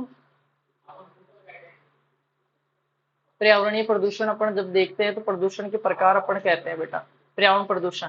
तो इसमें नॉन डिग्रेडेबल पॉल्यूशन होते हैं, अविघटित। अविघटित में क्या क्या आएंगे वो देखना, एल्यूमिनियम का बर्तन हो गया, पारा हो गया, लंबा चेन वाला पॉलिनिक्स हो गया, डीडीटी हो गया, ये क्या होते हैं, ये समाप्त नहीं होते हैं। और जैव विघटित में कौन से आते हैं, घरेलू वाहित मल, कूड़ा करकट, कागज, लकड़ी, ये क्या होते हैं, एक दिन खत्म होके अपने मृदा में मिल जाते हैं। वायु प्रदूषण की बात करें तो वायु प्रदूषण के मुख्य स्रोत क्या क्या है? एक तो होता है प्राकृतिक स्रोत, एक आता है मानव निर्मित स्रोत। प्राकृतिक स्रोतों में क्या है, इसमें कुछ सीमित मात्रा में ही प्रदूषण होता है। जैसे कि ज्वालामुखी कभी हुआ तो उससे उत्पन्न जो गैसें आई, जो कालिक हुई, उसके कारण जो पोल्यूशन हुआ हवा के अंदर, उसको अपन बोलेंगे नेचुरल एयर पोल्यूशन। पर ये देखो, ये कुछ मात्रा में होता है, कुछ प्रदूषक प्राकृतिक गतिविधियों के कारण होता है, इसका प्रभाव सीमित क्षेत्र में होता है, ऐसा नहीं सारे हो गया। ज्वालामुखी से उत्पन्न कालिक, धुआं आदि, जंगल में आग लग गई, तूफान आ गया, इससे आदि से। और कोई जंगल में कोई पशु पक्षी मर गया तो बदबू आ रही है, हवा में बदबू हो गई, तो वो एक एयर पोल्यूशन ही होता है, ये सीमित होता है। अब मानव निर्मित देखो, मैन मेड सोर्स क्या है किसके? एयर पोल्यूशन के। एयर पोल्यूशन, इसके तहत कारखाने, थर्मल पावर स्टेशन, वाहन, कृषि कार्य, घरेलू उपयोग, न्यूक्लियर परीक्षण, SO2 NO2 आदि गैसों वाले, ये जो सारे हैं, ये 5 गुना अधिक करता है। 5 गुना अधिक खाद्य रसायनों का निर्माण हो गया। थर्मल प्लांट में लाखों टन कोयले की खपत होती है। मुख्य आश जो होती है, जब कोयले को जलाते हैं, कालिख जो उड़ती है, SO2 हो गई, हाइड्रोकार्बन हो गई, पावर स्टेशन हो गए, ठीक है, दिल्ली राजघाट, ये सब क्या है? मुख्य प्रदूषण है। वाहनों की बढ़ती संख्या के कारण वायुमंडल को प्रदूषित कर रखे हैं। देश के बड़े शहरों में लगभग 80 से 1000 टन, 800 से 1000 टन प्रदूषक रोज हवा में छोड़े जाते हैं। बड़े महानगरों में CO का 70%, हाइड्रोकार्बन का 50%, ऑक्साइड का, ये सब क्या हो रहे हैं? पोल्यूशन हो रहे हैं। कार्बन यौगिक में देखो CO2 मुख्य प्रदूषक है, जो घरेलू अथवा औद्योगिक उपयोग में जलने वाले जीवाश्म कोयला, पेट्रोल इत्यादि से निकलता है CO2। बात करें ध्वनि प्रदूषण की, तो ध्वनि प्रदूषण में देखो, नॉइस या शोरगुल शब्द की उत्पत्ति लैटिन शब्द के नोइशिया शब्द से हुई है, जिसका मतलब होता है कर्ण या अप्रिय ध्वनि। ऐसी ध्वनि जो आपके कानों में चुभ रही है, आपको अच्छी नहीं लगती, वो क्या कहलाती है? नॉइस पोल्यूशन, ध्वनि प्रदूषण। जिसका मतलब है वायुमंडल में उत्पन्न कर्ण अनपनीय ध्वनि से है, जो कि स्वास्थ्य के लिए हानिकारक होती है। डेसिबल एवं हर्ट्ज। ध्वनि को दो आधारभूत गुण होते हैं, लाउडनेस और फ्रेक्वेंसी। लाउडनेस और फ्रेक्वेंसी, ध्वनि की तीव्रता और ध्वनि की आवृत्ति, दो चीज होती है। एक तो तीव्रता, कितनी जोर से बज रही है, और एक कैसे रूप में बज रही है, ठीक है, रुक रुक के बज रही है, रेगुलर बज रही है, फ्रीक्वेंसी है। किसी व्यक्ति द्वारा सुना गया आवाज की संवेदना को तीव्रता कहते हैं, तो उसको डेसिबल में नापा जाता है। लाउडनेस को साउंड में भी व्यक्त किया जाता है। 1000 हर्ट्ज पे 40 dB की ध्वनि दबाव की तो एक सोन के बराबर होती है। सुनने योग्य निम्न ध्वनि 10 डेसिबल होती है। कोलकाता व चेन्नई में सामान्यतः 90 डेसिबल से ज्यादा ऊंची आवाजें होती है। ध्वनि के स्रोत, सोर्स ऑफ नॉइस, क्या क्या है? कल कारखाने, परिवहन, वायु, सड़क, रेल, जलयान, सामाजिक धार्मिक कार्यक्रम, शहरी क्षेत्रों में मोबाइल, ऑटोमोबाइल वाहन, फैक्ट्री उद्योग, रेलगाड़ी, हवाई जहाज, धार्मिक कार्यक्रम, लाउड स्पीकर, एम्पलीफायर, ये सब। ध्वनि प्रदूषण के प्रभाव क्या होते हैं? ध्वनि प्रदूषण से मन, मस्तिष्क एवं शरीर दोनों के लिए हानिकारक है।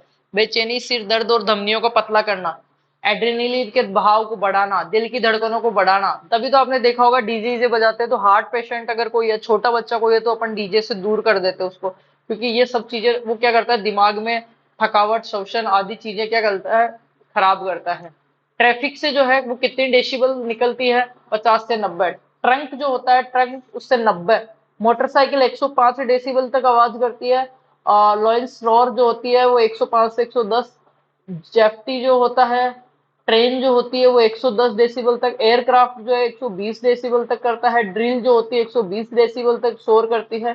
जो कॉमर्शियल जेट होता है 120 से 140 तक करता है। जो जेट टेक ऑफ होती है, जब फ्लाइट उतरती है तो बहुत तेज आवाज आती है, 120 डेसिबल तक होती है। स्पेस रॉकेट जब लॉन्च करते हैं तो 70 से 180 डेसिबल तक उसकी आवाज रहती है। ध्वनि प्रदूषण की रोकथाम के लिए क्या करना चाहिए? स्रोत पर नियंत्रण करना चाहिए। आपने देखा होगा हवाई जहाज, इंजन, ऑटोमोबाइल, मशीनों आदि के डिजाइन में वांछित बदलाव किया जा सकता है। संचरण स्तर पर नियंत्रण कर सकते हैं। साउंड प्रूफिंग अपन करवा सकते हैं। वनीकरण द्वारा, अच्छा, वन अगर लगाएंगे ना, पेड़ पौधे ज्यादा रहेंगे। आपने देखा होगा रोड के किनारे पेड़ पौधे लगाते हैं तो वो दो काम के लिए होते हैं। वो करते हैं, एयर पोल्यूशन को भी रोकते हैं और नॉइस पोल्यूशन को भी रोकते हैं। ऑब्जर्व कर लेते हैं वो। कानून बनाकर भी अपन ध्वनि प्रदूषण को रोक सकते हैं। पर्यावरण प्रदूषण, ये देखो, नॉइस लेवल, दिन में जो इंडस्ट्रियल एरियाज रहते हैं उनमें 75%, डे के टाइम में 70। कॉमर्शियल एरिया में 65% डे में, 55 नाइट में। साइलेंस जोन दिया है।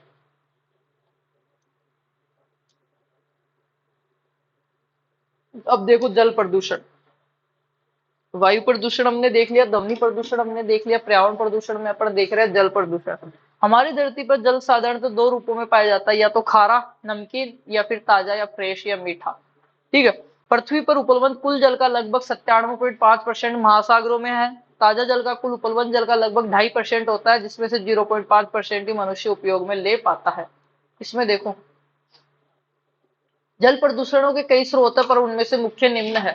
प्रदूषक और प्रदूषण दो चीजें। प्रदूषक होते हैं जो उसका प्रदूषण फैलाते हैं, उनको क्या बोलते हैं अपन? प्रदूषक बोलते हैं बेटा। वाहित मल व अन्य अपशिष्ट, सीवरेज एंड अदर वेस्ट, और इंडस्ट्रियल औद्योगिक मल, कृषि जन्य डिस्चार्ज, एग्रीकल्चर डिस्चार्ज हो गए, रासायनिक उद्योग, जीवाश्म ईंधन, ये सब मिलकर क्या करते हैं? अपना पानी को अशुद्ध करते हैं।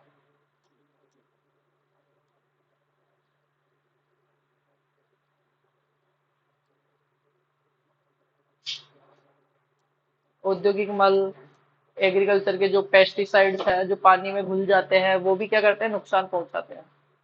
जल प्रदूषण का प्रभाव, इफेक्ट्स ऑफ वाटर पॉल्यूशन। वाहित मल में पाए जाने वाले रोगाणु बहुत सारे रोग उत्पन्न करते हैं, पीने लायक नहीं रहता है, घरेलू लायक नहीं रहता है, धुले हुए ऑक्सीजन की कमी के कारण दुर्गंध आती है, जल का शुद्धिकरण गुण नष्ट हो जाता है, हानिकारक जीवों पर पड़ता है और जीव मर भी जाते हैं। तापीय अपशिष्ट अगर इसके अंदर है तो जलीय परितंत्र के जीवनों, मछलियों वगैरह को मार देगा ये बहुत सारे इसमें मैंने डाले थे।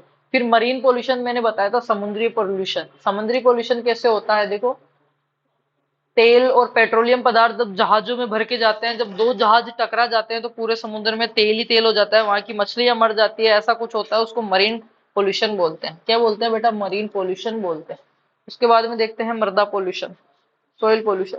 मृदा लिथोस्फीयर जिसको अपन कहते हैं। मृदा वास्तव में पृथ्वी की ऊपरी की सतह होती है। मृदा वही है जिस पर हम जीवित है और जिससे अपना भोजन लेते हैं। ठीक है। क्षणभंगुर, कृषि, तीव्र औद्योगिक, शहरीकरण, जनसंख्या विस्फोट मृदा प्रदूषण को बढ़ाता है। मृदा प्रदूषण के स्रोत कौन कौन से? देखो, मानव जनित स्रोत में है कृषि कार्य। एग्रीकल्चर के लिए भी जब बहुत ज्यादा एक्टिविटी जैसे वो करता है, जब टिलेज वगैरह अननेसेसरी करता है, तो उससे भी सोइल पोल्यूशन होता है बेटा।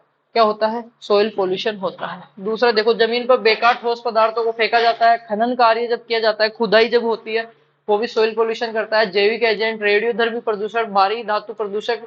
प्राकृतिक स्रोत कौन कौन से है? देखो, जैसे कि ज्वालामुखी, सुनामी, लहरें, रेगिस्तान में आंधी, ये सब। कृषि कार्यों के लिए देखो क्या है? कृषि तकनीकी अधिक उपयोग के साथ ही विभिन्न फसलों में उत्पादन वृद्धि एवं पेस्टिसाइड्स की अधिक मात्रा का प्रयोग करना, खराब गुणवत्ता वाले जल का यूज करना, ये सब क्या करते हैं? मृदा के अंदर बार बार जुताई करना, बार बार उसमें इतने ज्यादा खाद उर्वरक देना, ये सारा क्या करता है? सोइल को पोल्यूनेट करता है। क्या करता है बच्चा? सोइल को पोल्यूनेट करता है, उसको पोल्यूशन फैलाता है। आगे देखते हैं। जमीन पर बेकार ठोस पदार्थों का disposal of solid waste on land. USA एवं यूरोपियन देशों में, विकसित देशों में ठोस बेकार पदार्थ एक समस्या हो गई है। भारत के हाईवे के किनारे तथा दिल्ली, मुंबई, चेन्नई, कोलकाता, लखनऊ, अहमदाबाद, जयपुर, पटना, वाराणसी बड़े शहरों में लाख टन कचरा फेंका जाता है। ये भी क्या करता है? पोल्यूशन करता है सोइल को। ठोस कचरा। खनन कार्य, खनन कार्यों के अंदर कृषि क्षेत्र जो है वो बर्बाद, जो सोइल है वो बर्बाद हो जाती है। खनन कार्य से उपजाऊ मिट्टी नष्ट हो जाती है, हानिकारक पदार्थ इसमें मिल जाते हैं, बेकार पदार्थों का बड़ा पहाड़ खड़ा हो जाता है। अनियंत्रित खनन से आग से आसपास के क्षेत्र बर्बाद हो जाते हैं। जैविक एजेंट में क्या क्या है? मृदा प्रदूषण करने वाले जैविक एजेंट है मानव मल, पशु मल, चिचड़िया मल, नगर पालिका का कचरा, ये सब। रेडियोधर्मी प्रदूषण, रेडियो एक्टिव पोल्यूनेटर, नाभिकीय विस्फोट, नाभिकीय जांच, प्रयोगशाला, नाभिकीय पावर, ये सब। भारी धातु, हेवी जो वस्तुएं हैं वो भी करती है। प्राकृतिक सोर्स देखो क्या क्या है? सुनामी, श्रीलंका, सिंगापुर आदि के तटों के कारण, जो समुद्री एरिया है वहां पे जब सुनामी आती है तो आसपास की मृदा क्या होती है? पोल्यूनेट हो जाती है। नाभिकीय, न्यूक्लियर पोल्यूशन देख लो, रेडियोधर्मी पदार्थों के कारण अदृश्य विकिरण छोड़ता है, जो जीवों पर प्रत्यक्ष व परोक्ष रूप से हानिकारक प्रभाव डालती है। रेडियोधर्मी में अपने आप समझ सकते हो, नाभिकीय स्तर जो है, जैसे आपके वायु, जल एवं मृदा प्रदूषण से मायने में भिन्न है। विकिरण का प्रभाव वर्तमान और भविष्य के जीवों में बहुत ही ज्यादा नुकसान पहुंचाता है। रेडियम, यूरेनियम, प्लूटोनियम, पोलियम, ये है इत्यादि। इसकी प्राकृतिक क्या है? सौर तथा कॉस्मिक विकिरण है। और दूसरी हमारे कुछ लक्षणों के कारण मेडिकल, एक्सरे, मोबाइल नेटवर्क्स वगैरह जो आते हैं वो। अब देखो आपदा एवं आपदा प्रबंधन, disaster and disaster management, disaster management. जीवन एक धन संपत्ति का भारी नुकसान आपदा कहलाता है। जीवन और धन संपत्ति, अगर आदमियों की जान और माल की अगर हानि हो रही है तो उसको अपन क्या कहेंगे? आपदा कहेंगे बेटा। क्या कहेंगे? आपदा। विश्व भर के लोग आपदा से प्रभावित है। जो कभी कभार जहां तक घटित हो रहता है वह आपदा मानव जीव के रूप में परिभाषित किया गया है। आपदाओं को दो प्रकार की बांटा गया है। एक तो है प्राकृतिक आपदा, एक है मानव निर्मित आपदा। प्राकृतिक आपदा में क्या क्या हो सकता है? भूकंप हो सकता है, ज्वालामुखी हो सकता है, लैंडस्लाइड हो सकती है, सुनामी हो सकती है, बाढ़ हो सकता है, फ्लड, सूखा हो सकता है, ड्रॉट, चक्रवात हो सकता है, सर्द हवाएं, कोल्ड वेव्स हो सकती है, बर्फबारी हो सकती है, आंधी हो सकती है, हाई टेम्परेचर हो सकता है, लू हो सकती है, और नौ तपे जो है वो भी एक तरीके से अपनी आपदा में ही आता है। नौ तपे वो प्राकृतिक में आ गए। अब देखो मानव निर्मित में क्या है? मानव निर्मित में है प्राकृतिक प्रकोप में भूस्खलन, मृदापर्दन हो, या जल भर गया, कहीं पे खड्डा कर दिया था, जल भर गया, वो हो गया। तो वो कुछ तो मानव ने खड्डा किया था और बारिश प्राकृतिक हो गई तो वो उसमें आ गई। सामाजिक प्रकोप में क्या है? युद्ध, दंगा, महामारी, नाभिकीय दुर्घटना, विषाक्त रसायन इत्यादि। इसमें देखना अब प्राकृतिक आपदा ऐसी आपदा जो अपने आप होती है, जैसे कि भूकंप, सुनामी, बाढ़ आदि। मानव जनित आपदा ज्यादातर मनुष्य की क्रियाकलापों के कारण होती है। प्राकृतिक आपदाएं कौन कौन सी है? देखो, भूकंप, अर्थक्वेक्स, भूकंप, पृथ्वी के भूपटल में कंपन पैदा होता है, वो भूकंप कहलाता है। ये सिर्फ चीज आपको पता ही है। भूकंप की तीव्रता है ये रिएक्टर मापक पे। अगर 4.9 से 5.4 स्ट्रॉन्ग अगर भूकंप आ रहा है तो ढीली वस्तुएं गिरने लगती है, जीप, मोटर, कार पलट जाती है। अगर इससे वेरी स्ट्रॉन्ग भूकंप अगर आ रहा है तो मकानों की दीवारें टूट जाती है, प्लास्टर छूट कर गिर जाते हैं। और 6.2 से 6.9 तक का अगर भूकंप आ रहा है तो विनाशकारी भूकंप होता है, मकान गिर जाते हैं, कारखाने, चिमनियां, स्वचालित वाहन चालक नियंत्रण खो देते हैं, रेल पाइपलाइनें फट जाती है। और 7 से 7.3 तक आता है तो धरातल में दरारें पड़ जाती है। और 7.4 से 8.1 तक आता है तो सब नष्ट हो जाता है। ये हो गया भूकंप, प्राकृतिक आपदा। दूसरी है ज्वालामुखी, नेचुरल डिजास्टर। पृथ्वी के गर्भ से गर्म लावा निकलता है, धरातल को तोड़कर बाहर आती है, इसे ज्वालामुखी कहा जाता है। ये भी एक प्रकार की आपदा है, ये बहुत कम होती है। बाढ़ देखो, ऐसे क्षेत्र जहाँ जल प्लावन या सामान्यतः पानी नहीं भरता, बाढ़ आना कहलाता है।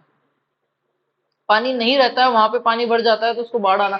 जब वर्षा अथवा बर्फ का पिघलना या बांध का टूट जाना या सुनामी, चक्रवाती तूफान के कारण जल अपने प्रवाह मार्ग, नदी नाले अधिक होकर गुजरता है या आसपास के क्षेत्रों में फैल जाता है, ऐसी स्थिति को बाढ़ कहा जाता है। ठीक है, तो बाढ़ से भी बहुत लाखों जंतु मर जाते हैं, 58% नुकसान हो जाता है। कच्चा मकान, झोपड़ी, यहाँ तक कि पक्का मकान भी जला जाता है। यातायात प्रभावित होता है, संचार व्यवस्थाएं, विद्युत आपूर्ति इस पे हट जाती है। बाढ़ आता है, तेज बरसात आती है तो आपको पता है नेटवर्क नहीं आते, लाइट नहीं आती, पीने के लिए साफ पानी मिलना समस्या हो जाती है, फसल बर्बाद हो जाती है, लोग खाने के लिए तरसते हैं जब पानी भर जाता है, बाढ़ आ जाता है तो।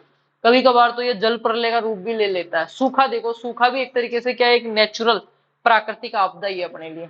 फसलें नष्ट हो जाती है सूखे कारण, नष्टों के कारण अकाल आ सकता है, भूख से मौत हो सकती है, महंगाई ज्यादा हो सकती है, जल स्तर नीचे चला जाता है, लकड़ियों की कमी होती है, पशुओं का दूध वगैरह का तो डेयरी प्रभावित होती है। फिर आता है लैंडस्लाइड्स या भूस्खलन। भूस्खलन में क्या होता है? पर्वतीय एवं पहाड़ी क्षेत्रों में गुरुत्वीय बल के कारण जमीन अचानक धराशायी होकर भूस्खलन हो जाता है। ये तो हो गए अपने आपदाएं। अब इनका मैनेजमेंट कैसे करते हैं वो भी अपन पढ़ लेते हैं एक बार।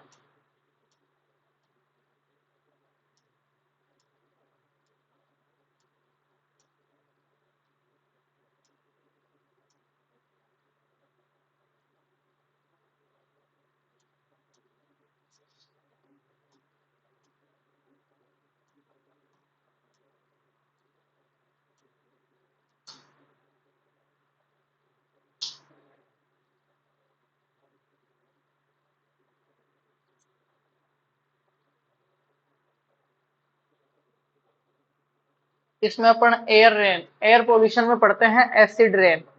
एसिड रेन जो होती है वो किसके कारण होती है? सल्फर डाइऑक्साइड, SO2 के कारण, और NOx के कारण, नाइट्रोजन ऑक्साइड के कारण होती है, जो कि H2SO4, नाइट्रिक एसिड, और HNO3 जो आपका है। ठीक है, वो इसमें करता है। In acid rain is average 60 से 70% तक एसिडिटी इसमें पाई जाती है। ascribed to H2SO4 and 30 to 40% HNO3 typically acid rain is the pH value of less than 5.6। Acid rain जो होती है उसका pH कितना होता है, 5.6 से कम होता है। ओजोन लेयर जो है, the most of the ozone O3 is present in lower stratosphere 20 से 25 किलोमीटर, विच इज द, ये किसके कारण, यूवी रेडिएशंस को ब्रेक डाउन करती है, ठीक है। और इसका नुकसान जो हो रहा है, ये ऑक्सीजन की 3 अणुओं से मिलकर बनी होती है। इसका जो नुकसान हो रहा है वो किससे हो रहा है, ये देखो यहाँ पे, क्लोरोफ्लोरोकार्बन CFC नाइट्रोजन ऑक्साइड्स जो है उसके कारण हो रहा है। CFC ट्रेड नेम फ्रेकॉन है इसका। This is the widely use in refrigerators, fridge और एसी। फ्रीज और एसी के अंदर यूज की जाती है, जिसके कारण अपनी ओजोन परत के क्या हो रही है, हानि हो रही है। ये नॉइस पोल्यूशन है, ये मैंने पढ़ा दिया है।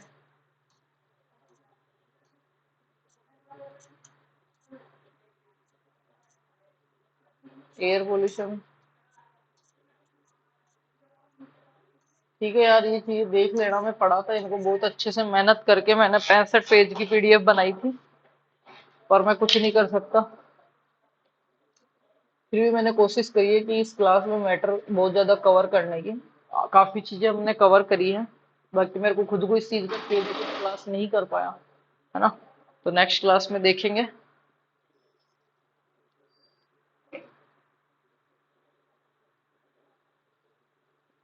क्लास को शेयर कर देना।